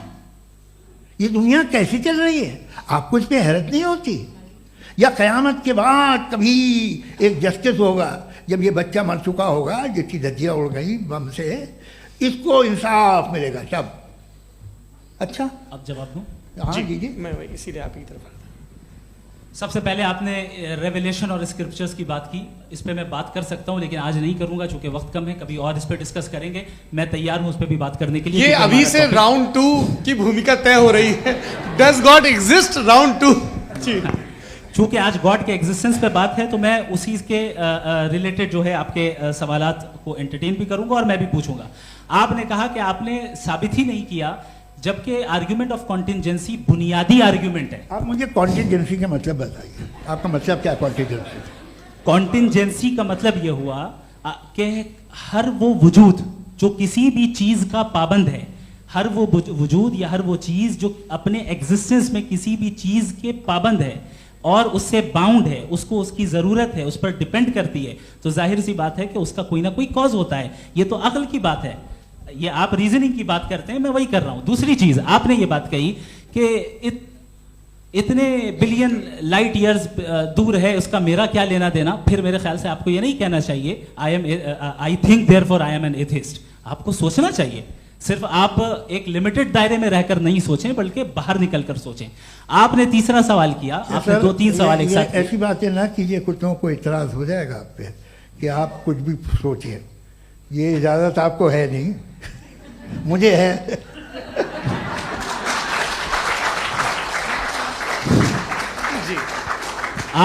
आपने प्रॉब्लम ऑफ इविल के ताल्लुक से सवाल किया और बार बार आप एक लफ्ज रिपीट कर रहे हैं कि ओमनीपोटेंट गॉड है, ऑल पावरफुल गॉड है। यही तो दरअसल समझना है कि गॉड का कॉन्सेप्ट क्या है। प्रॉब्लम ऑफ इविल जो है, प्रॉब्लम ऑफ इविल दर हकीकत दो असम्पशंस पर कायम है। अगर आप इन दो असम्पशंस को समझ जाएं तो ये प्रॉब्लम नहीं रहेगी, आर्ग्यूमेंट आपको समझ में आ जाएगी कि ये कोलैप्स कर जाता है। पॉइंट नंबर 1, यानी जो आपका सबसे पहला फॉल्स असम्पशन है कि गॉड मर्सीफुल है, ओमनीपोटेंट है, दुनिया में जुल्म हो रहा है।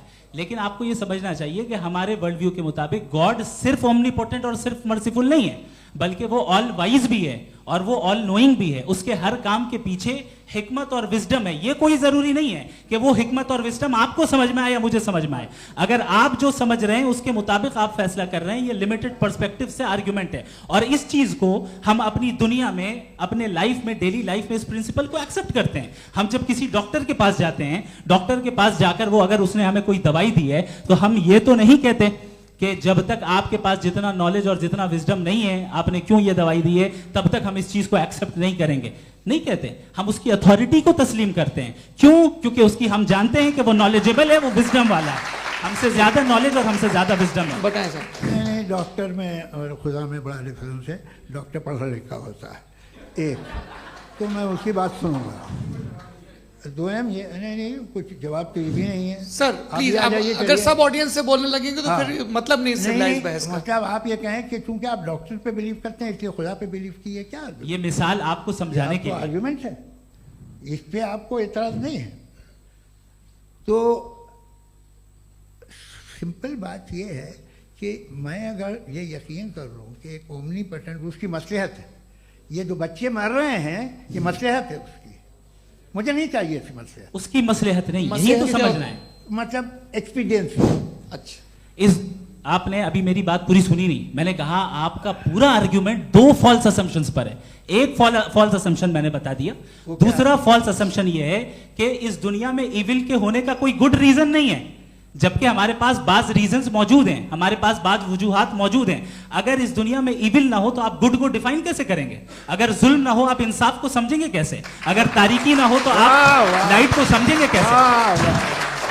बहुत अच्छे। अभी और सुन लें, अभी और बाकी है। ये तो बात बहुत पसंद आई साहब मुझे, कि जब तक रेप ना हो तब तक औरतों की इज्जत का ख्याल आपने मेरा जवाब पूरा सुना ही नहीं। जब तक के बच्चों का कत्ल ना किया जाए तब तक आपको बच्चों की मासूमियत की इज्जत। आपने पूरा जवाब सुना ही नहीं। क्या बात है, क्या आपने नुक्ता निकाला? आपने पूरा जवाब सुना ही नहीं। आप सुन लें, मेरी बात सुन लें। ये मैंने आपको एक चीज बताई। दूसरी चीज, इस दुनिया में हम आए हैं टेस्ट के लिए, हमारा टेस्ट हो रहा है और हर इंसान का अलग अलग अंदाज में टेस्ट होता है। और इस दुनिया में अगर इविल मौजूद है तो वो इविल जरिया है हमारे अंदर ह्यूमन नोबल क्वालिटीज को डेवलप करने का और अलग अलग फील्ड में प्रोग्रेस करने का। और अगर हमारे अंदर और इस दुनिया में इविल नहीं होता तो बताइए टेस्ट का मतलब क्या होता? अगर मैं अपने स्टूडेंट को एमसीक्यूज दूं और उसमें सिर्फ राइट आंसर लिख कर दे दूं और कहूं तुम्हारा टेस्ट हो गया, ये मीनिंगलेस है। इस दुनिया में अगर हम टेस्ट के लिए आए हैं तो जाहिर है गुड एंड इविल दोनों मौजूद है। तो अगर गुड एंड इविल दोनों मौजूद है तो ये इविल भी खुदा का बनाया हुआ है?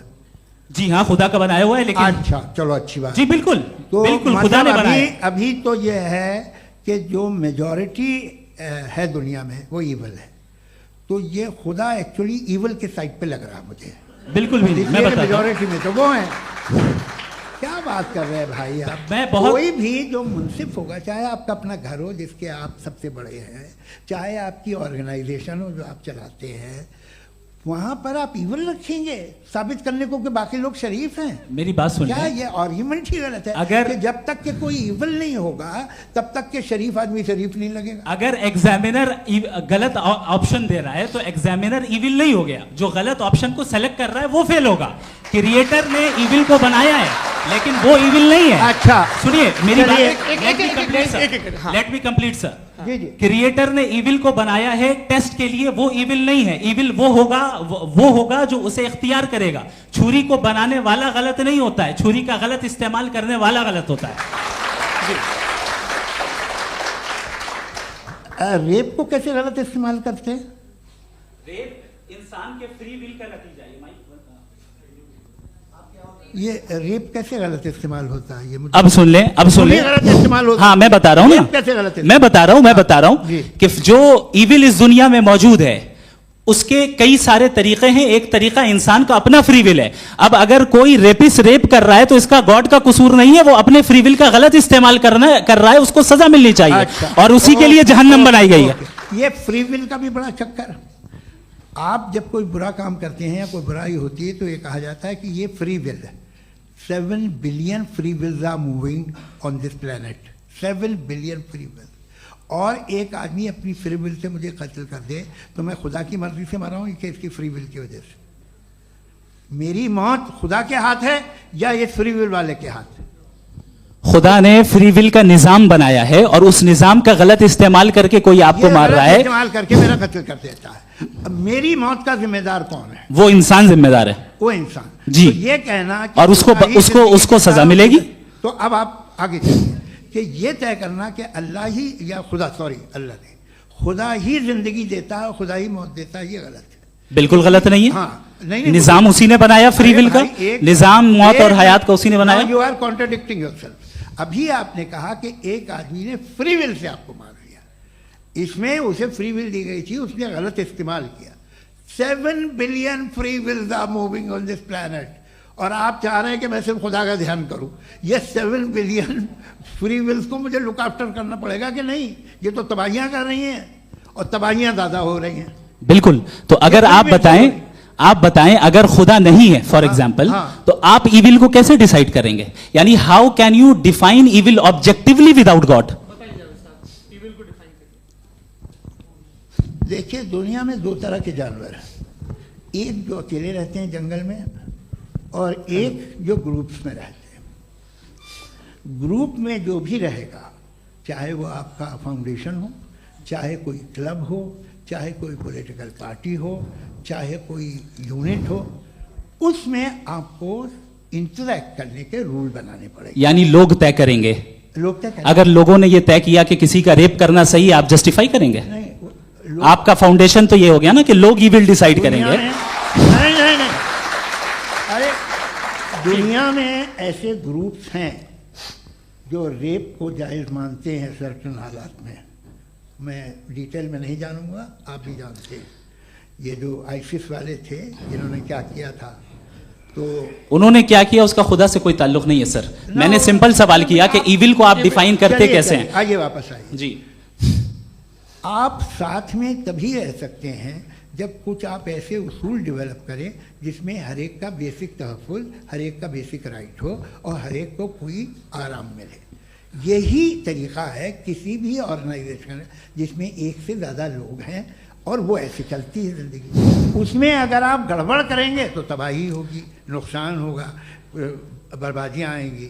और अगर उसमें आप घर ले लीजिए ना, एक हस्बैंड है, एक वाइफ है, बच्चे हैं, वालदा भी हैं, 2 बहनें भी हैं, एक भाई भी है। अब इसमें कोई निज़ाम आपको चाहिए साथ में रहने का, और एक दूसरे पे भरोसा रहे, एक दूसरे के बहीख्वाह हों, एक दूसरे की मदद करें, ऐसी जिंदगी। सर आपकी बात आ गई। आप ये कह रहे हैं कि लोग डिसाइड करेंगे क्या सही है क्या गलत है, यही है? मेजॉरिटी डिसाइड करेगी क्या सही है क्या गलत है? अरे भाई बिल्कुल। मेजॉरिटी अगर ये कहे कि नाजी जर्मनी के साथ जिस तरह मेजॉरिटी थी कि जेनोसाइड करना सही है, आप जस्टिफाई करेंगे?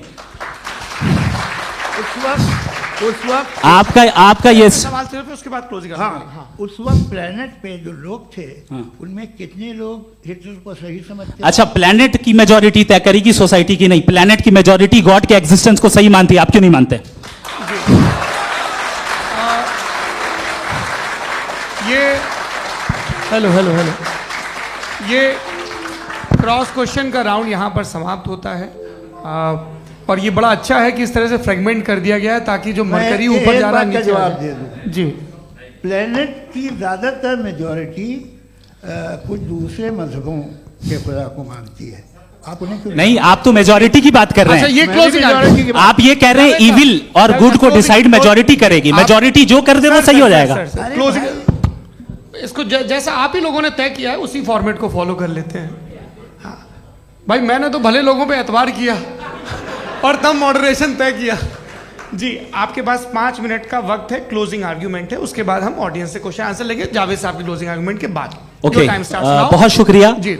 हमारा जो टॉपिक है डज गॉड एग्जिस्ट, मैं इस पे इतने एकेडमिक तैयारी करके आया था, मुझे था कि मैंने सोचा था कि कई सारे मैं आर्ग्यूमेंट्स दूंगा, लेकिन वक्त की भी किल्लत और जावेद साहब बार बार इधर उधर चले जा रहे थे तो उसको भी थोड़ा एंटरटेन करना पड़ गया। डज गॉड एग्जिस्ट पे मैं एक ही आर्ग्यूमेंट दे पाया, आर्ग्यूमेंट्स बहुत हैं और डेफिनेटिव आर्ग्यूमेंट्स हैं, और मेरे आर्ग्यूमेंट को किसी एक राउंड में भी इन्होंने एंटरटेन नहीं किया और रेफ्यूट नहीं किया, एक राउंड में भी नहीं, एक राउंड में भी नहीं, और ना ही अभी आपका क्लोजिंग आर्ग्यूमेंट आएगा, नहीं, वो बता देना। Argument of contingency sir. अरे मैं आपसे कई बार कह चुका हूं कंटीजेंसी का मतलब अब मैं कैसे समझाऊं आपको, आपस में हाँ आप और कितने आसानी से समझाऊं मैं, मुझे तो नहीं समझ में आ रहा है। आप अपनी आर्ग्यूमेंट ऑफ कंटीजेंसी उर्दू में बोल सकते हैं। हाँ आप अपनी बात पूरी कर लें जी, आखिरी 4 मिनट। दूसरी चीज, just a minute please ma'am, can I talk. दूसरी चीज ये है कि आपने एक तो इसका जवाब नहीं दिया, दूसरा आपने गॉड के ना होने पर कोई डेफिनेटिव आर्ग्यूमेंट नहीं दिया, सिर्फ मजहब पे बात कर रहे हैं आप। मजहब तो आज हमारा टॉपिक ही नहीं था, आज तो हमारा टॉपिक हो आप मजहब से ले लेकर आईएस तक चले गए। भाई हमारा क्या ताल्लुक है उससे, वी कंडेम देम, और उसका गॉड से क्या ताल्लुक है। अगर कोई गलत काम कर रहा है, किसी ने किसी को कत्ल किया, किसी ने किसी का रेप किया, उसको सजा मिलनी चाहिए, और आपके पास कोई भी rational strong foundation of morality नहीं है। आपने कहा कि मेजॉरिटी तय करेगी सोसाइटी की, वो सही होगा। मैंने कहा हिटलर को फिर आप सही कहेंगे, नहीं नहीं नहीं नहीं, प्लैनेट की सोसाइटी की मेजॉरिटी तय करेगी। तो प्लैनेट की मेजॉरिटी गॉड के एग्जिस्टेंस को मानती है, आप कह रहे हैं ये रिलीजियस है। तो यानी आपके पास कोई स्ट्रॉन्ग फाउंडेशन नहीं है ऑब्जेक्टिव मोरालिटी का। ऑब्जेक्टिव मोरालिटी का अगर कोई फाउंडेशन है तो वो सिर्फ गॉड है, गॉड है, गॉड है। थैंक यू जी। ये मुफ्ती शमाइल नदवी साहब का क्लोजिंग आर्ग्यूमेंट था। अब हमारे पास जी जी ये बड़ा अच्छा है कि दोनों लोगों को मॉडरेटर से शिकायत भी और बोल रहे भाई हमारी शाबाशी भी तो करते चलो। अब मेरी बात जी आपके पास जावेद अख्तर साहब 5 मिनट का वक्त है, ये आपका क्लोजिंग आर्ग्यूमेंट है, टाइम रीसेट कर दें जी। देखिए बहुत सारी बातें हैं। गॉड का डेफिनेशन दुनिया के किसी भी रिलीजन में है कि वो ओमनीपोटेंट है, ओमनीप्रेजेंट है, he is just, he is kind, he loves you and so on. मैं जब दुनिया देखता हूँ तो मुझे कोई ऐसा सुप्रीम पावर यहाँ दिखाई नहीं देती है जो इंसान की बहबूदी के लिए कुछ कर रही हो, कमज़ोर को बचा रही हो, मदद कर रही हो, जालिम को पीछे हटा रही हो। मैं नहीं देखा, तारीख़ में नहीं। एक तो अगर है और ये देख रहा है तमाशा तो उसका होना न होना बराबर है। दोयम ये कि ये जो है जब आप ये कहते हैं कि कायनात जिसकी कंटीजेंसी है, मैं देखिए वो लफ्ज़ इस्तेमाल किया मैं, तो ये कैसे हो सकती है भाई। और फौरन आप सरेंडर कर देते हैं कि जाहिर है कि इसका बनाने वाला तो इससे 10,000 गुना ज़्यादा कॉम्प्लिकेटेड होगा, उस पर आपके होने पे कोई इतराज़ नहीं है। उसे वो टाइमलेस है, वो पहले से था, टाइम तो बहुत बाद में आया। ये सब आप मानने को तैयार है जिसका आपके पास कोई सबूत नहीं, आपके पास कोई रीज़न नहीं है। आपकी तारीख क्या है मजहब होगी, बिलीफ की जो खुदाओं का बिलीफ है ये कॉन्स्टेंटली गलत साबित होता रहा है। मतलब आप कहें कि अरिस्टोटल के ज़माने में तो सब जाहिल थे, वो भी इतने ही यकीन से खुदा पे यकीन रखते थे जो अब नहीं रहा, ये भी नहीं रहेगा। आप लिख लीजिए और इसके आसार आपको दुनिया में दिखाई देना शुरू हो चुके हैं। ये बहस क्या आज से 100 साल पहले इस तरह हो सकती थी, यहाँ तक तो आपको हम ले आए हैं। तो सर अरे इनको मदद की ज़रूरत नहीं भाई, ये सेल्फ सफिशिएंट आदमी है, आप क्यों इनकी मदद कर रहे हैं। Sir please. तो ये जो है तमाम बातें अपनी जगह हैं, ये एक पैकेज है। आप अकेले, कोई आदमी ऐसा नहीं जो सिर्फ गॉड को मानता हो, उसके साथ बहुत पैराफर्नेलिया आता है, अलग अलग पैराफर्नेलिया आते हैं। They are only, they have always created chaos in the society. मैं तो आपको सीधा ऑफर देता हूँ कि दुनिया में 10 इम्पॉर्टेंट बिलीव्स हैं, आप एक मानते हैं, 9 नहीं मानते, 9 में आप एथियस्ट हैं, 9 को आप बिल्कुल रीजनेबली मेरी तरह देखते हैं। तो 90 मजहबी आदमी भी 90% एथियस्ट है, वो दूसरे खुदा नहीं मानता, एक खुदा मानता है अपना वाला, बाकियों को कहता है गलत है। अगर आप मानना ही बंद कर दें तो आपका 10% चांस है कि आप सही हैं और 90% चांस है कि आप गलत हैं। मेरा मशवरा है, आप मानना छोड़ दिए तो 50% चांस होगा कि आप सही हैं और 50% चांस होगा, 40% आप गेन करेंगे बाय बिकमिंग एन एथीस्ट।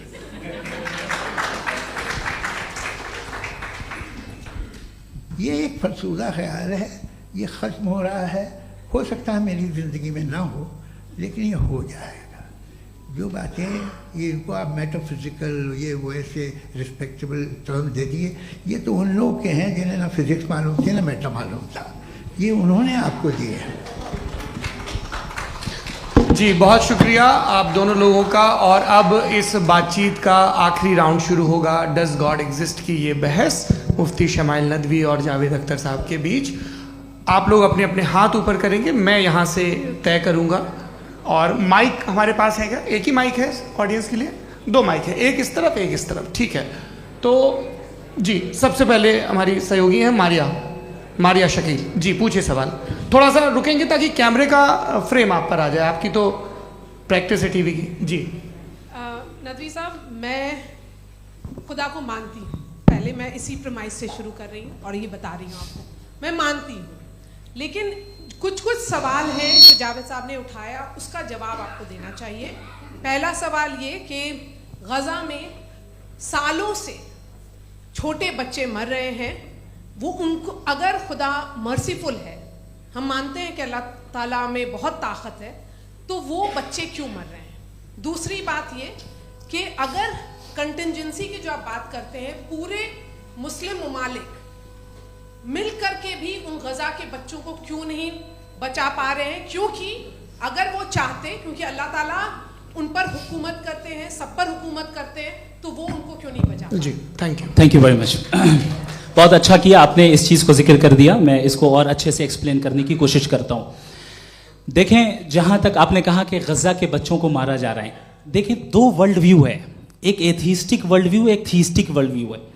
बच्चे मर रहे हैं दोनों वर्ल्ड व्यू में, लेकिन हमारा वर्ल्ड व्यू कह रहा है कि रिकॉम्पेंस है, ये कह रहे हैं कि उनका मरना बेकार जाने वाला है, कोई उसका रिकॉम्पेंस नहीं है, चूंकि इनके यहाँ आखिरत और अल्लाह का कोई तसव्वुर या गॉड का कोई तसव्वुर नहीं है। आपने ये सवाल किया कि गॉड मर्सीफुल है, क्यों नहीं रोकता? ये मैंने बताया कि ये मिसकंसेप्शन है लोगों के दरमियान कि गॉड को सिर्फ मर्सीफुल और ओमनीपोटेंट समझते हैं। गॉड के सिर्फ यही 2 एट्रीब्यूट्स नहीं हैं, गॉड के कई सारे एट्रीब्यूट्स हैं, उनमें से अल हकीम भी है, उनमें से ऑल वाइज भी है, ऑल नोइंग भी है। लिहाजा अगर इस दुनिया में किसी को तकलीफ आ रही है और गॉड उसको नहीं रोक रहा है, वो इसलिए नहीं रोक रहा है चूंकि इंसानों को फ्री विल दिया गया है। ठीक इसी तरीके से अगर एक डॉक्टर किसी छोटे बच्चे को इंजेक्शन लगा रहा है, उसे तकलीफ पहुंच रही है, उसके लिमिटेड पर्सपेक्टिव के एतबार से यह गलत हो रहा है और डॉक्टर बुरा है। लेकिन जब आप ब्रॉडर पिक्चर को देखेंगी, आपके और हमारे पास सिर्फ एक पिक्सल है, हमें इतना नजर आ रहा है कि गजा में कत्ल हो रहा है, लेकिन इसके पीछे कितना रिकॉम्पेंस उनको मिलने वाला है, पूरा पिक्चर गॉड के पास है। तो एक पिक्सल से आप पूरे पिक्चर को कभी भी जज नहीं कर सकती। आप इसमें कुछ जोड़ना चाहेंगे? आपको कुछ बोलना है इसमें? भैया आपने बहुत अच्छा जस्टिफिकेशन दिया, या आप वो जो वहाँ के प्राइम मिनिस्टर इजराइल के उन्हें भेजिए, वो बहुत खुश होंगे। आप जस्टिफिकेशन दे देना कि अगर गॉड नहीं है तो बच्चे क्यों मर रहे हैं, आप बताएं। वो ये सवाल पूछ रहे हैं कि अगर आप ईश्वर का अस्तित्व नहीं मानते हैं तो उन बच्चों की मौत को आप कैसे इंटरप्रेट करते हैं?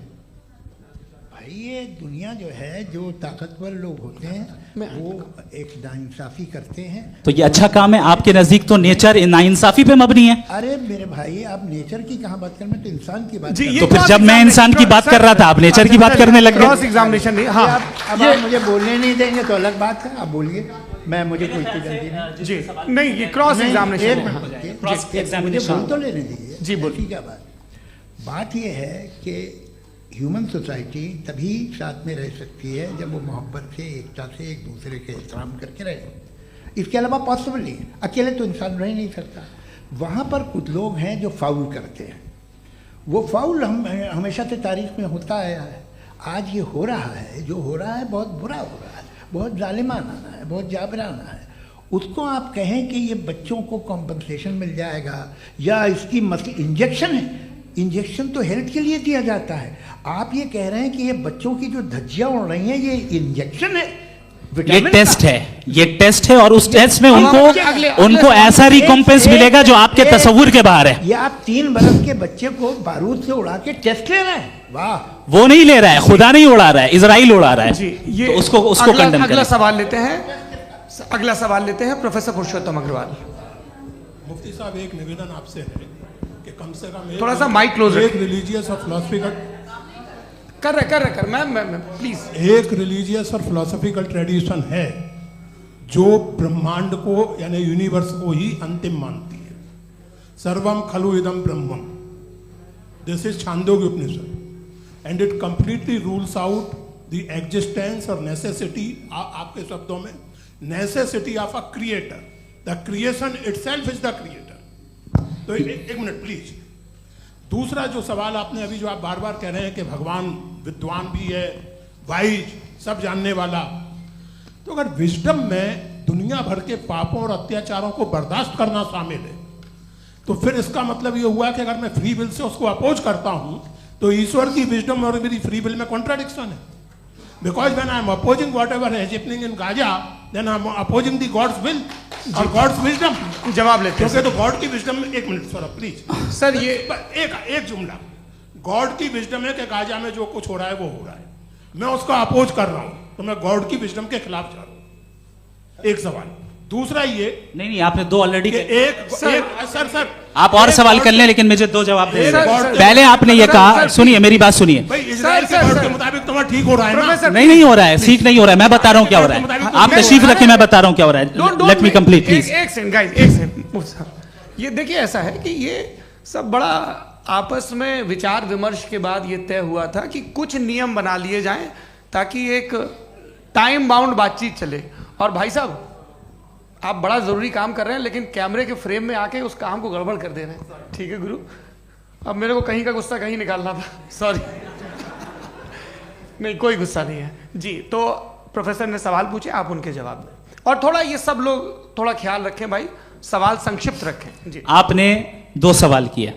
सबसे पहला ये कहा कि हमारे पास ये कॉन्सेप्ट है कि ये यूनिवर्स खुद नेसेसरी बीइंग है, creation itself is the creator. How irrational is this कि मैं एग्जिस्ट करूंगा बाद में, लेकिन अभी एग्जिस्ट कर भी रहा हूं, यानी एक ही टाइम में एग्जिस्ट भी कर रहे हैं, नहीं भी कर रहे हैं। This is not true. दूसरी चीज, आपने कहा कि अगर इजराइल में, सॉरी माफ कीजिएगा, Israel doesn't exist, occupied Palestine में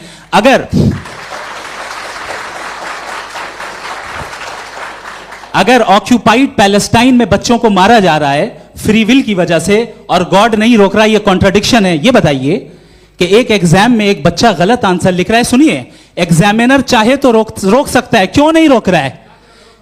ये कॉन्ट्राडिक्शन है, ये कॉन्ट्राडिक्शन नहीं है। नहीं सर, ये आपस में जी, ये क्या आपका सवाल?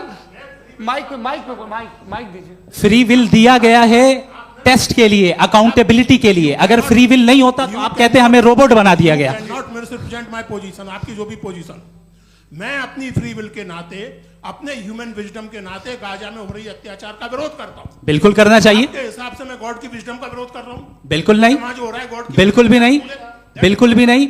उसका वहां पर गाजा में कत्ल होना ये इंसानों के गलत इस्तेमाल का नतीजा है, फ्री विल के इस्तेमाल का नतीजा है। गॉड इसका हुक्म नहीं देता, उससे रोकता है। यही तो मसला है ना, आपके लिए कॉन्सेप्ट क्लियर नहीं नहीं भाई, आपने तो बताया था इंजेक्शन लगाने से बच्चे को तकलीफ होती है, ये इंजेक्शन लगा। सर आप ऐसे रेटोरिक स्टेटमेंट दें तब तो कोई मसला नहीं समझते रहेंगे। This is a rhetoric statement, this is not a logical argument sir. I am sorry, I am sorry. आखिरी 30 मिनट बड़े मुश्किल होने वाले हैं जी। मुफ्ती साहब आगे बैठे हैं, इनको माइक दीजिए। हाँ तरुण, माइक आप अपने पास रखिए, आपको कैमरे का फ्रेम पता है जी। सबसे पहले दोनों को मुबारकबाद। एक सर अपना आप नाम बता दें। आप अमेरिका में शिकागो में रहते हैं, इतना मुझे याद है। बताया आपको, यासिर नदीम अलवाजदी मेरा नाम है। जावेद सर, आपसे एक क्वेश्चन है इन्फिनिट रिग्रेस के ताल्लुक से। एक हाइपोथेटिकल सिनेरियो है, मसलन अगर आप सर माइक थोड़ा सा प्लीज क्लोज रखिए जी। अगर आप शायर इसलिए हैं कि आपके कोई उस्ताद शायर थे, और वो इसलिए शायर थे कि उनके कोई उस्ताद शायर थे, और इसी तरीके से हम माजी में पीछे चलते चलते चले जाएं और कहीं ना रुके, तो माफ कीजिएगा आप कभी शायर नहीं हो सकते। लेकिन आप शायर हैं, आपका शायर एग्जिस्ट करता है, इसका मतलब ये है कि आप कहीं ना कहीं रुके हैं। तो मेरा सवाल ये है कि क्या आप इन्फिनिट रिग्रेस ऑफ कॉजेस को लॉजिकल फैलेसी मानते हैं या नहीं मानते? हाँ या ना? मैं इन्हें लॉजिकल फैलेसी नहीं मानता हूँ, लेकिन मेरा प्रॉब्लम यह है कि जब मैं नहीं मानता हूँ तो I will continue with this logic जो फैलेसी नहीं हो। आप एक जगह रुक जाते हैं जाके, आप कहते हैं ये गेंद कैसे बनी, ये जजीरा कैसे बना, ये समंदर कैसे बना, ये ज़मीन कैसे बनी, और अचानक गॉड पे जाके आपको ब्रेक लग जाता है। एक बार आप सवाल नहीं करते कि भाई इनको बनाने वाला तो इनसे भी कॉम्प्लिकेटेड होगा, वो कैसे बना, उसके बारे में आपने इत्मीनान कर लिया, वो हमेशा से है। तो अगर आप उसे हमेशा से मानते हैं तो फिर ये मान लीजिए कि कायनात हमेशा से है, क्या तकलीफ फिर हम वजूद में नहीं आते जी है? हम मौजूद नहीं। अच्छा सर क्यों नहीं हो मैं सकता? बताऊंगा प्लीज प्लीज। जैसे मैंने मिसाल दी आपके शेर, आपका शेर कभी वजूद में ना आता अगर शायद इसी तरह चलते रहता हमेशा। जी माइक मेरे ख्याल से एक सेकंड, इन्फिनिट रिग्रेस का कॉन्सेप्ट क्लियर नहीं हो पाया, ऐसे रहने दें, लेट्स मूव ऑन सर। ठीक है। हाँ, थोड़ा सा मॉडरेटर का भी ख्याल रखें। नहीं आपने तो रखा है, आपने रखा है। यहाँ पे गौहर रजा साहब हैं, वो भी एक सवाल पूछना चाहते हैं। माइक यार नीचे से ऑन कर दिए, नीचे। पहले तो ये कह दूं कि मैं उन बच्चों से शर्मिंदा हूं जिनको गजा में कत्ल किया गया, क्योंकि हमारे होते हुए कत्ल किया गया। लेकिन उससे ज़्यादा शर्मिंदगी इस बात से हुई कि मुझे लगा कि मुफ्ती साहब उसको जस्टिफाई कर रहे हैं। बिल्कुल भी नहीं, आप बहुत ही गलत, मुझे लगा मैं गलत हो सकता हूं। बिल्कुल गलत। मैं सवाल पूछ रहा हूं, सवाल मैं देखिए, सवाल अगर पूछ रहा हूं। एक मैं जावेद भाई से डिसएग्री करता हूं। एक सेकंड देखिए, अगर देखिए ऐसा, एक सेकंड आप सर वेट, अरे आप कुछ मेरे पहले मुझे अपनी बात क्या लेने दीजिए। अगर ऑडियंस तय करेगी तो फिर मॉडरेटर का मतलब नहीं। मेरा आप सबसे ये कहना है, ये बहस दो लोगों के बीच में है, एक तरफ मुफ्ती साहब, एक तरफ जावेद साहब। पिछले 1.5 घंटे से ये लोग अपने अपने तर्क रख रहे हैं। आपकी इनसे इत्तेफाकी हो सकती है, ना इत्तेफाकी हो सकती है। मेरे उस्ताद मुझे सिखा गए हैं कि मुखामुखम में असहमति की गुंजाइश बची रहनी चाहिए। अगर मैं आपकी बहुत इज्जत करता हूं गौहर साहब, आपने जो कमाल की किताबें लिखी, साइंटिफिक टेम्परामेंट, लेकिन मेरी ये गुजारिश है आप सबसे कि यदि आप इन लोगों ने जो बोला उन पर टिप्पणियां करेंगे तो ना वक्त की पाबंदी रहेगी, ना वो अनुशासन। आप सवाल पूछ लें, उस सवाल में जो बात आ जाए वो आ जाए। मैं जावेद साहब से डिसएग्री करता हूं, इसलिए जावेद साहब से सवाल पूछ रहा हूं। आपका सवाल जावेद अख्तर साहब से। और सवाल यह है मेरा कि जावेद साहब ने कई बार लॉजिक का इस्तेमाल किया कि साइंस में लॉजिक है और रिलीजन में लॉजिक नहीं है। मेरा ख्याल यह है कि रिलीजन में भी लॉजिक है, लेकिन उस लॉजिक की बेसिस ये है कि आप रुक जाते हैं, जिसका जिक्र जावेद साहब ने बार बार किया, यानी खुदा के तसव्वुर पे आते हुए, गॉड के तसव्वुर पे आते हुए रुक जाते हैं। और इसमें सवाल पूछना मतलब फॉरबिडन होता है। सवाल यह है कि क्या जावेद साहब इससे एग्री करते हैं कि साइंस की लॉजिक अलग है और रिलीजन की लॉजिक अलग है? बताइए सर। देखिए, 3 चीज़ें हैं, साइंस है, एक है मंतिक है, इस्तिदलाल है, और एक जो है कुछ भी नहीं है, फेथ है, अकीदा है। मैं अकीदे की लॉजिक का कायल नहीं हूँ। मुझे आप इस्तिदलाल से, लॉजिक से, रीज़न से समझाइए, मैं मानने को तैयार हूँ, मेरा क्या नुकसान होगा। लेकिन ये कि अकीदे पे मैं नहीं जा सकता हूँ। अकीदे का मतलब है कि तुम ये मान लो, सवाल ना करो, ये नहीं। आप सारी बातें करके, बड़ी साइंटिफिक बातें करके एक जगह जाके खुदा के हुदूद पे रुक जाते हैं, सरेंडर कर देते हैं। मैं सरेंडर करने को तैयार नहीं। दैट्स ऑल जी। ये आगे सर बैठे हुए हैं, इनको माइक दीजिए। भाई वो आप पूछना चाह रहे थे ना भाई? हाँ, नहीं मैं ये थैंक यू जी। आपका नाम? आसिम इफ्तिखार। आसिम जी, पूछिए। सर, जावेद सर से सवाल है कि आपने अपने क्लोजिंग माइक थोड़ा करीब है। अपने क्लोजिंग स्टेटमेंट में ये बात कही थी कि मज़हब का जो फ्यूचर है वो ज़्यादा दिन नहीं जाने वाला है, लेकिन मैं देख पा रहा हूँ कि जो ऑक्सफोर्ड यूनिवर्सिटी की एक स्टडी है 2011 में हुई है, जिसके 50 एकेडमिशियंस ने इसको अंजाम दिया था, उसमें वो ये कहते हैं कि जो फेथ इन गॉड है वो इनबिल्ट है ह्यूमन नेचर के अंदर, जिसको हम कहते हैं फितरत के अंदर शामिल है वो। और वो ये कहते हैं कि अगर कोई ये समझता है कि मज़हब को वो ख़त्म कर देगा तो ये उसकी गलत फहमी है। तो आप इसके बारे में, इस स्टडीज़ के बारे में क्या कहते हैं? ठीक है। मैं उनसे एग्री नहीं करता हूँ। वो कौन से प्रोफेसर होंगे? ऐसा उनके क्या पास डेटा है, इन्होंने डेटा के बेस होगा। डेटा क्या हो सकता है? फ्यूचर का डेटा तो नहीं हो सकता ना उनके पास। प्रेजेंट का डेटा हो सकता है। डेटा आपने सुना 100 साल पहले का बाद का डेटा, मैंने तो नहीं सुना आज तक। तो आज उनकी ये राय है और होगी राय, ठीक है, दुनिया में तरह तरह की राय है लोग, लेकिन मैं समझता हूँ कि वक्त के साथ इंसान ज़्यादा से ज़्यादा रीजनेबल और लॉजिकल होता जा रहा है। आज आप देखिए वेस्टर्न यूरोप में क्या परसेंटेज है नॉन बिलीवर्स की, बहुत हाई, वहाँ चर्च खाली पड़े होते हैं। तो अल्टीमेटली तो इंसान कोई ऐसी बात बहुत अरसे तक नहीं मान सकेगा, चाहे गलत या सही, जो उसे उसके दिमाग को, उसके जहन को, उसके लॉजिक को अपील न करे। वो कह रहे हैं तो ऑक्सफोर्ड के होंगे तो कैम्ब्रिज के होंगे, तो मुझे क्या लेना देना, उनका डेटा मुस्तकबिल का नहीं हो सकता है। जी दीपक, हाँ पूछिए। मैं आऊँगा अभी, पीछे की साइड भी आऊँगा, माइक वहीं भेजूंगा 2-3 साल के लिए। जी जावेद साहब, आपसे सवाल है। नमस्ते। अरे भाई सर, अगर आप ही लोग को तय करना है तो फिर 200 लोग तय कर लें। ये नहीं sir, please don't do this sir. Sir everybody has a right sir, but we can only take selected questions. No sir, ये यंग लोग भी हैं तो इनकी ये अब उतने यंग, भाई आप यंग हैं कि नहीं है? वो कह रहे हैं वो भी यंग हैं साहब, आप उनकी नौजवानी पर दावा उनको ही करने थे। हाँ मुफ्ती साहब आप यंग, हाँ पूछे। अरे भैया सर मेरा सवाल ये है, कुछ इनसे भी तो पूछो। जी नहीं, बस आपसे एक सवाल है। जैसे थीस्टों के पास अपने जो ईश्वर को मानते हैं उनके पास अपने सोशल गेट टुगेदर्स हैं, 5 रोज़ आज क्रिसमस आने वाला है, होली है, दिवाली है, ईद है। एथिस्ट क्या ऑफर कर रहे हैं? मतलब मैं इनकी दुकान से बोलूं मैं आना चाहता हूं उस तरफ, पर मैं अट्रैक्ट नहीं हो पा रहा हूं। मैं सोशल गेट टुगेदर्स क्या है आपके पास? वो ये कह रहे हैं कि जो धार्मिक लोग हैं, अलग अलग धर्म के लोग, उनके उत्सव त्योहार कॉन्ग्रेगेशन बहुत हैं। अब आपको मैं एक सुनाता हूँ, यहाँ हिस्टोरियन भी बैठे हैं, मृदुला जी आप बताइएगा सही है क्या। ये एक कॉन्स्टेंटाइन, एक ग्रीक रोमन बादशाह था जो क्रिश्चियनिटी आने के 400 साल बाद उसने डिसाइड किया कि मैं क्रिश्चियन हो जाऊंगा, मेरी पूरी स्टेट कैंसिल हो जाएगी। उस ज़माने में ऐसे ही होता था, राजा जो धर्म इख्तियार करता था वो जनता भी कर लेती थी, इसलिए कि वो हो गया था बैंकरप्ट। और उसे जो मेडिटेरियन कोस्ट के रिच क्रिश्चियन वो थे मर्चेंट, उससे पैसा चाहिए था। तो उसने कहा यार क्रिश्चियन हो जाओ। तो उसने अपने वजीर से कहा कि भाई ये हिस्ट्री है कि अब हम लोग क्रिश्चियन हो जाते हैं।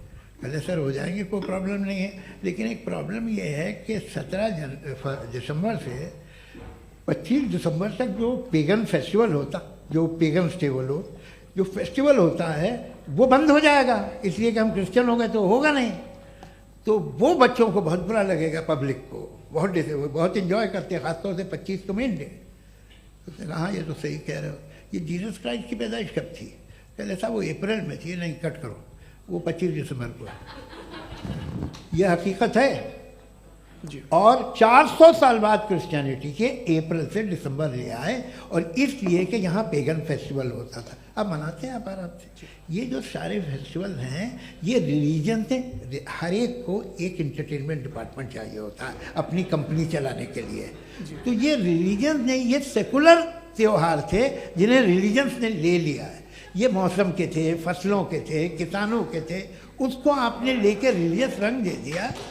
ये कोई रिलीजन से थोड़ी आए आप। अच्छा हमें देखिए, हम तो मुल्द हैं, हम ईद मनाते हैं, हम दिवाली मनाते हैं, हम होली मनाते हैं, हम क्रिसमस मनाते हैं। बम्बई की फिल्म इंडस्ट्री की सबसे बड़ी होली हमारे घर में होती है, सबसे बड़ी ईद हमारे घर में होती है। वो हमारी सोशल वो है, हमारा हेरिटेज है। ऐसा थोड़ी है कि we will throw the baby along with the water. ये तो अच्छी चीज़ है, इन्हें रखो, जो बेकार है फेंक दो। जी हाँ हेलो जी, मेरा सवाल नादवी जी से है। जैसा कि आपने बोला कि गॉड टाइम के भी परे हैं, और गॉड इतनी कॉम्प्लेक्स चीज़ है कि उसे ह्यूमन माइंड समझ नहीं सकता, और गॉड ने अर्थ पे फ्री विल भी दे दी है। तो आप अपना वक्त ज़ाया क्यों कर रहे हैं गॉड के बारे में बात करके? अपन को तो बात करनी चाहिए कि सोसाइटी को बेहतर कैसे करें। जी, मैं गॉड वही बताता है सोसाइटी को कैसे बेहतर करें। अभी मैं आपका जवाब देता हूँ। आपने कहा कि टाइम पे वो एग्जिस्ट नहीं करता, सो नहीं, मेरा सवाल ये है कि जैसा आपने बोला कि गॉड बहुत ही कॉम्प्लेक्स चीज है। मैंने कहा ही नहीं कि कॉम्प्लेक्स है, तो आपके अल्फाज हैं। कॉम्प्लेक्स का लफ्ज गॉड के लिए सुइटेबल नहीं है। क्यों? क्योंकि कॉम्प्लेक्स वो चीजें होती हैं जो ऑब्जेक्ट हो। God is not an object जिसको आप इंस्ट्रूमेंट के जरिए लेबोरेटरी में जाके टेस्ट करें, oh it's very complex. No, वो कोई कार का इंजन नहीं है। वो फिलोसॉफिकली नेसेसरी बीइंग ऐसी बीइंग है जो सिंपल बीइंग है। हाँ, आप उसको मुकम्मल तौर पे उसकी तमाम हिकमतों को जान ले और हर चीज को जान ले, ये पॉसिबल नहीं है, क्योंकि वो ऑल वाइज है, आप ऑल वाइज नहीं है, और वो खुदा है, वो आपको सारी चीजें बता दे, ये जरूरी नहीं। मेरा सवाल ये नहीं था, मेरा सवाल ये था कि जब गॉड इतना परे है इस दुनिया से कि उसने अर्थ पे फ्री विल भी दी है, हम सब ह्यूमंस की फ्री विल है, और जो सोसाइटी में हो रहा है वो अपन लोग डिसाइड करेंगे, तो अपन लोग डिसाइड नहीं करेंगे ना, अपन लोग डिसाइड नहीं करेंगे। गॉड जो है, गॉड ने वो उसकी जात, उसकी एग्जिस्टेंस टाइम एंड स्पेस से परे है, लेकिन वो हमारा टेस्ट ले रहा है और उसी गॉड ने हमें बताया कि तुम्हें क्या करना है क्या नहीं करना है, तो जाहिर उस गॉड की बात सुनेंगे ना। जी, वो पीछे एक चश्मा लगाए जो मैम खड़ी हैं, उनको दीजिए। हाँ, आप जी जी बिल्कुल आएंगे। देखिए मैं कोशिश कर रहा हूँ सब तरफ जाने की। हाँ, उनको दीजिए माइक। जी, हेलो सर, मैं ओमनी प्रेजेंट नहीं हूँ, टाइम पाबंद हूँ और जहां तक कोशिश कर सकता हूँ करूंगा। जी, अपना नाम बताइए। मेरा नाम उर्सुला है, मैं दिल्ली यूनिवर्सिटी की एक स्टूडेंट हूँ और मैं स्टूडेंट फेडरेशन ऑफ इंडिया से हूँ। मेरा सवाल मुफ्ती जी से है कि इस हॉल के इस कमरे में बैठ के हम लोग रेप की मोरालिटी के बारे में फिलोसफिकली बात तो कर सकते हैं, बट असलियत ये है कि रोजमर्रा की ज़िंदगी में औरतें रेप के थ्रू गुजरती हैं, और हम लोग सिर्फ नंबर्स पे इस तरह नहीं देख सकते, क्योंकि कितनी औरतें हैं इन कंट्रीज़ में जहाँ पे आप बता रहे हैं कि केसेस कम हैं, जिनका एक्सेस है कि वो जाके केस फाइल कर सकें। कितनी औरतें हैं जो जिनको काम करने की आज़ादी है उन कंट्रीज़ में। यूरोप में ये आज़ादी आ गई, यूरोप में ये रूल्स आ गए, तो हम आज उसके बारे में बात कर पा रहे हैं। जी, जवाब। आपने ये कहा कि कमरे में बंद होकर हम लोग इस पर फिलोसफिकली बात कर सकते हैं, लेकिन हकीकत में क्या हो रहा है, वो ग्राउंड लेवल पे क्या हो रहा है, जो बहुत गलत हो रहा है, और वो सफ़र कर रही हैं। आई अग्री, बहुत गलत हो रहा है, और जो गलत हो रहा है उसको हमें रोकना है। और क्यों रोकना है, वो गलत क्यों है? हमारे पास इसका ऑब्जेक्टिव फाउंडेशन है, इनके पास उसका ऑब्जेक्टिव फाउंडेशन नहीं है। मैं ये कहना चाह रहा हूं कि जहां पे भी जुल्म हो रहा है, जहां पे भी औरत पे जुल्म हो रहा है, या उसकी इज्जत लूटी जा रही है, या उसे तकलीफ पहुंचाई जा रही है, और सिर्फ औरत नहीं, किसी इंसान के ऊपर भी जुल्म हो रहा है, तो उसके खिलाफ खड़ा होना, ये मोरालिटी हमारे पास गॉड के पास से आई है। वरना जावेद साहब तो कह रहे हैं कि जो है मेजॉरिटी डिसाइड करेगी, तो मेजॉरिटी तो कभी भी बदल सकती है। क्या आप हाँ। ये थोड़ी सी आपको गलतफहमी है। मैं अगर मेरे जुमले से ये मदना निकला या मैंने कहा, तो ये जुमला मैं वापस लेता हूँ। ये मेरा मतलब ही नहीं था कि मेजॉरिटी डिसाइड करेगी। मेजॉरिटी डिसाइड करे तो दुनिया में बड़ी, वैसे आपने कहा था ये जुमला। अच्छा, हो मैं मान रहा हूँ, बाद में रिकैप कर लेंगे। अरे एक सेकंड, मैं अपनी एक्सप्लेनेशन दे रहा हूँ। मुनासिब बात यह है कि हम सब के सब दिल में जानते हैं कि क्या अच्छा है क्या बुरा है, हमें पता है अच्छी तरह से। जो लोग बुरे काम करते हैं उन्हें भी मालूम अच्छा क्या है। यही तो सवाल था हजरत कि फिर ये मोरालिटी आई कहाँ से? Cross examination. हाँ जी, हाँ। मोरालिटी साथ रहने की डिजायर से आई, यानी साथ रहकर जो कुछ कह दे, जो कुछ कर दे, वो हो जाएगा। नहीं नहीं, तो आप कायदे से रह ही कर सकते हैं जब तक लोगों में मोरालिटी हो, वरना क्यास हो जाएगा। ये आपको कैसे पता? जी, हमने देखा ना, जहाँ मोरालिटी का क्यास हो गया, हम देखते हैं। कहाँ पे देखते भाई? दुनिया में। आप जो कह रहे हैं, आप कहीं पे अगर गलत हो रहा है इस बहस तो उसको आप गलत देखिए।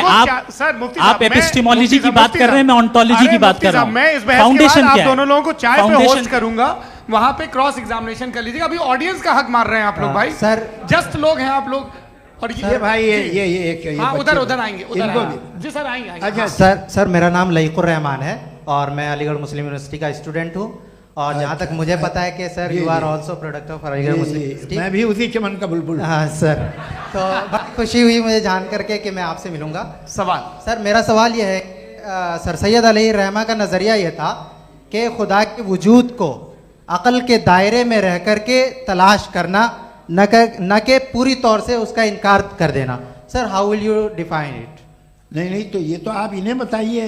ये सवाल आपसे खुदा का वजूद साबित कर रहे हैं। तो सर, आपने इनकार कर रखा है, इस वजह से मेरा क्वेश्चन। उन्होंने यही सर, एक सेकंड, सर सैयद ने यही कहा ना कि अकल से आप खुदा के वजूद को साबित नहीं कर सकते, यही कहा ना भाई। वो उन्होंने कहा कर सकते हैं और वो कर दिया गया आज। वो फोन दो। तलाश करना या साबित करना अक्ल से अक्ल से नहीं हो सकता। सर, अरे सवाल तो सुन लीजिए जी। अक्ल से नहीं हो सकता है, यही कहा ना आपने। अक्ल से हो सकता है। अरे वो यही कह रहे हैं भाई, आप बता रहे हो सकता है, वो तो कुछ और। आप अगर सर देखो नौजवान फोन ले लो, वो इतनी कमाल की यूनिवर्सिटी है। अरे भाई दे दो ना जरा, एक मिनट दे दो भाई, मेरी बात सुनो, माइक पे बोलो ताकि जो लाखों लोग देख रहे हैं। माइक दे दो ना। अरे देंगे ना माइक, तुम ठहरो तो। हाँ सर, मेरा सवाल ये था कि सर सैयद अलैहि रहमा का एक नज़रिया था अपना कि खुदा का जो वजूद है उसको अकल के दायरे में रह करके तलाश करना है, न कि पूरे तौर से इनकार कर देना है।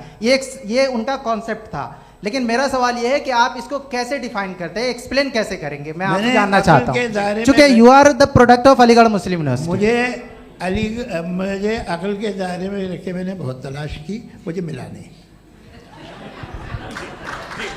हाँ ये इधर वो चश्मा लगाए जो, हाँ उनको दे दीजिए। जी जी फटाफट पूछिए, बस 5 मिनट है, 5 मिनट में खत्म हो रहा है। हाँ अस्सलाम वालेकुम मुफ्ती साहब। एंड मेरा सवाल जावेद अख्तर साहब से। क्या नाम है आपका? अरे भैया सब मुझे पूछ रहे हो। फैज पूछिए फैज साहब। तो मेरा सवाल ये है कि अभी जो एथियस्ट है वो problem of evil argument use कर रहे हैं अगेंस्ट मुस्लिम्स, राइट? कि इस दुनिया में इतना सारा इविल है और अगेंस्ट मुस्लिम तो यहाँ अगेंस्ट थियस्ट। हाँ थोड़ा सा करेक्ट कर लीजिए भाई, पूरी मशक्कत इसी बात की थी कि किसी एक मजहब पे बात न टिके। जी, तो बेसिकली ये आर्ग्यूमेंट ऐसा है कि इस दुनिया में इतना ज़्यादा ईवल एग्जिस्ट करता है और अगर एक ऑल गुड गॉड है तो वो रोकता क्यों नहीं है?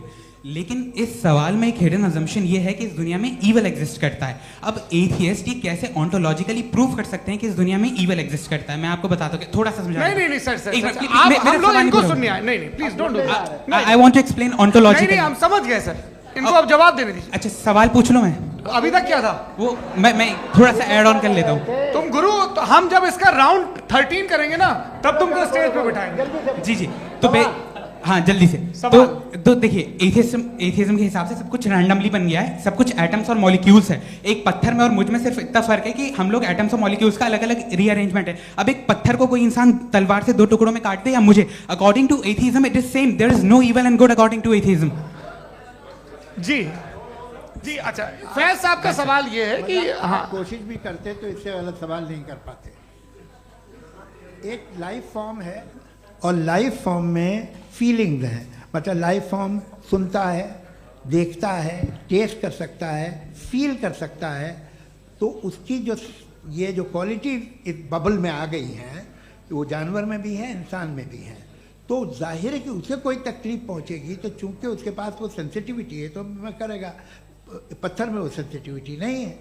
तो ये क्या सवाल हुआ कि अगर पत्थर को काटा तो पत्थर को तकलीफ नहीं होती, तो आपको काटे तो आपको क्यों तकलीफ हो? बैठ जाइए। जी हाँ अगला सवाल।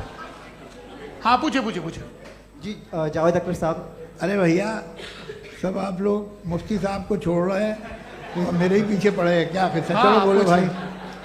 You asked how God can exist when children die in Gaza. Huh? You asked how God can exist when children die in Gaza, and you also mentioned the rise of atheism in Europe. But the same events also are leading many atheists and non-believers to turn towards faith. How do you interpret this contradiction, where suffering pushes some away from God, yet brings others closer to belief? देखिए आपको एक बात बताऊं, दुनिया perfect तो कहीं भी नहीं है, हर जगह कुछ खामियां हैं। बेटा एक मिनट, मैं आप ही को कहेंगे, देखो वो तो कुछ खामियां, कमज़ोरियां, खराबियां सब जगह है। लेकिन अगर देखोगे ईमानदारी से कि दुनिया सबसे ज़्यादा महज़ब कहाँ है, एक आम शहरी को कहाँ हुकूक हासिल हैं, वो बोल सकता है, अपनी मर्ज़ी से काम कर सकता है, अपनी मर्ज़ी से राय दे सकता है, हुकूमत के ख़िलाफ़ बोल सकता है, बरसरे इक़्तिदार लोगों के बारे में बोल सकता है, सरमायादारों के ख़िलाफ़ बोल सकता है। तो आपको ये स्कैंडिनेवियन कंट्रीज़ में मिलेगा, वेस्टर्न यूरोप में मिलेगा। मैं नहीं कह रहा वो परफेक्ट है, बिल्कुल नहीं, वहाँ बहुत ख़राबियाँ भी हैं, परफेक्ट तो कोई नहीं। लेकिन जिन जिन मुल्कों में, लैटिन अमेरिका देखो, गल्फ देखो, वहाँ पर आपको ये ज़रूर है कि रेप नहीं होते होंगे। रेप की ज़रूरत क्या है भाई? उसको तो ख़रीद लो, घर में रखो, सड़क पर रेप करने की क्या ज़रूरत है? मगर सुनिए, मगर हकीकत ये है कि वहाँ शख्सी आज़ादी राय देने की, बोलने की नहीं है। जी, ये एक आखिरी सवाल मुफ्ती साहब से। हाँ मैम, इनको माइक दीजिए। शुक्रिया। मेरा नाम मनीषा है, मैं हरियाणा से आई हूँ। मैं मुफ्ती साहब से एक बात पूछना चाहती हूँ। आप बार बार जावेद साहब को कॉन्ट्राडिक्ट तो कर रहे हैं कि आपने ये कहा, लेकिन आप भी अजम्पशंस के बेसिस पे बात कर रहे हैं। आपने खुदा के होने का कौन सा प्रूफ पेश किया है, खुदा की एग्जिस्टेंस का? अब इस सवाल को अलग रहने दीजिए, कौन एथीस्ट है कौन नहीं है। और दूसरी बात जो आपने एक छोटी सी कही थी कि ये फ्री विल का इस्तेमाल करता है इंसान अपनी, लेकिन इस फ्री विल का इस्तेमाल में मतलब खुदा ने ये दे दी सबको ये इजाजत कि वो कितना घिनौनापन और कितने ज़्यादा खराब से खराब तरीके इस्तेमाल कर सकते हैं। जवाब सुनते जी। आप फ्री विल को मानती है ना, या अब कहती है कि फ्री विल नहीं है ना? मानती है ना? तो अब आपके पास इसका कोई एक्सप्लेनेशन नहीं है कि अगर एक इंसान उस फ्री विल का इस्तेमाल करके गलत काम कर रहा है और बच के अच्छी जिंदगी गुजार के निकल जा रहा है, उसका कोई रिकम्पेंस नहीं है। हमारे वर्ल्ड व्यू में जो इंसान गलत काम कर रहा है उसको भी रिकम्पेंस यानी उसका बुरा बदला मिलना है, और जो सही काम कर रहा है उसको सही बदला मिलना है। लिहाजा जो फ्री विल है वो इस तरीके से है कि एक लिमिटेड टाइम तक खुदा ने मोहलत दी है। ऐसा नहीं कि छूट दे दी, जो करना है करते रहो हमेशा। वक्त आएगा जब एग्जाम का टाइम खत्म होगा तब रिजल्ट आएगा। दौराने एग्जाम जबरदस्ती आपको नहीं बताया जाएगा। अरे भाई एक सेकंड, जी सवाल मुफ्ती साहब से मेरा, मुफ्ती साहब से जी, रुक जाइए, आपसे फोन, आप इसके बाद आपसे यही रहेंगे वो। हाँ बोलिए। मैं मुफ्ती साहब एक ही सवाल करता हूँ कि अगर जो हो रहा है फ्री विल से हो रहा है और एक दिन बरोज़ क़यामत इंसाफ होगा मैशर में वगैरह वगैरह, तो दुआ क्यों मांगते हैं लोग? दुआ मांगते हैं इसके मतलब है अभी भी उसने ये डिपार्टमेंट रखा है कि मैं रोजमर्रा की जिंदगी में बिल्कुल बिल्कुल ही कैन। तो तुम कैन हो, तुम मुझे नौकरी दिला देते हो, मेरे बेटे को ग्रीन कार्ड दिला देते हो, और 45,000 बच्चे मरते उन्हें रोकते नहीं हो। नहीं तो क्या आप ये कह रहे हैं कि इस दुनिया में जालिमों को कभी पकड़ ही नहीं होती है? अरे जो भी पकड़ होगी वो बच्चे रोते हैं। बिल्कुल, देखें मैंने अपने ओपनिंग स्टेटमेंट में यही कहा था कि जनाब जावेद साहब सिर्फ इमोशनल आर्गुमेंट देंगे। This is an emotional argument. ये छोटे मोटे इसके पीछे का रीजन मैंने बताया क्या है, इसके पीछे का विजडम क्या है मैंने बताया। मंच से आप लोगों को सज्जनों इसलिए कह रहा हूं ताकि थोड़ा सा आपके कॉन्शियंस पे जोर रहे कि आपको ऑर्डर बचा के रखना है। वक्त तय हुआ था, ये वक्त पूरा हुआ, आपने इतने धैर्यपूर्वक सुना, मैं आप सबका बहुत बहुत शुक्रगुजार हूं। यदि इन दोनों विद्वानों की इच्छा होगी तो कभी हम इस बातचीत का राउंड 2, राउंड 3, यही तो देखिए खूबी है इंसान की कि बहस मुबाहसे में वो पड़ा रहता है। आप लोगों ने बड़े धैर्य का परिचय दिया, बहुत बहुत शुक्रिया। इसी के साथ ये बातचीत यहाँ पे समाप्त होती है। आप लोगों को मैं एक बात बता दूं, ये सारी बहस हो गई, अब मुफ्ती साहब और बड़े मुफ्ती साहब इन साथ के साथ मैं खाना खाने वाला हूँ।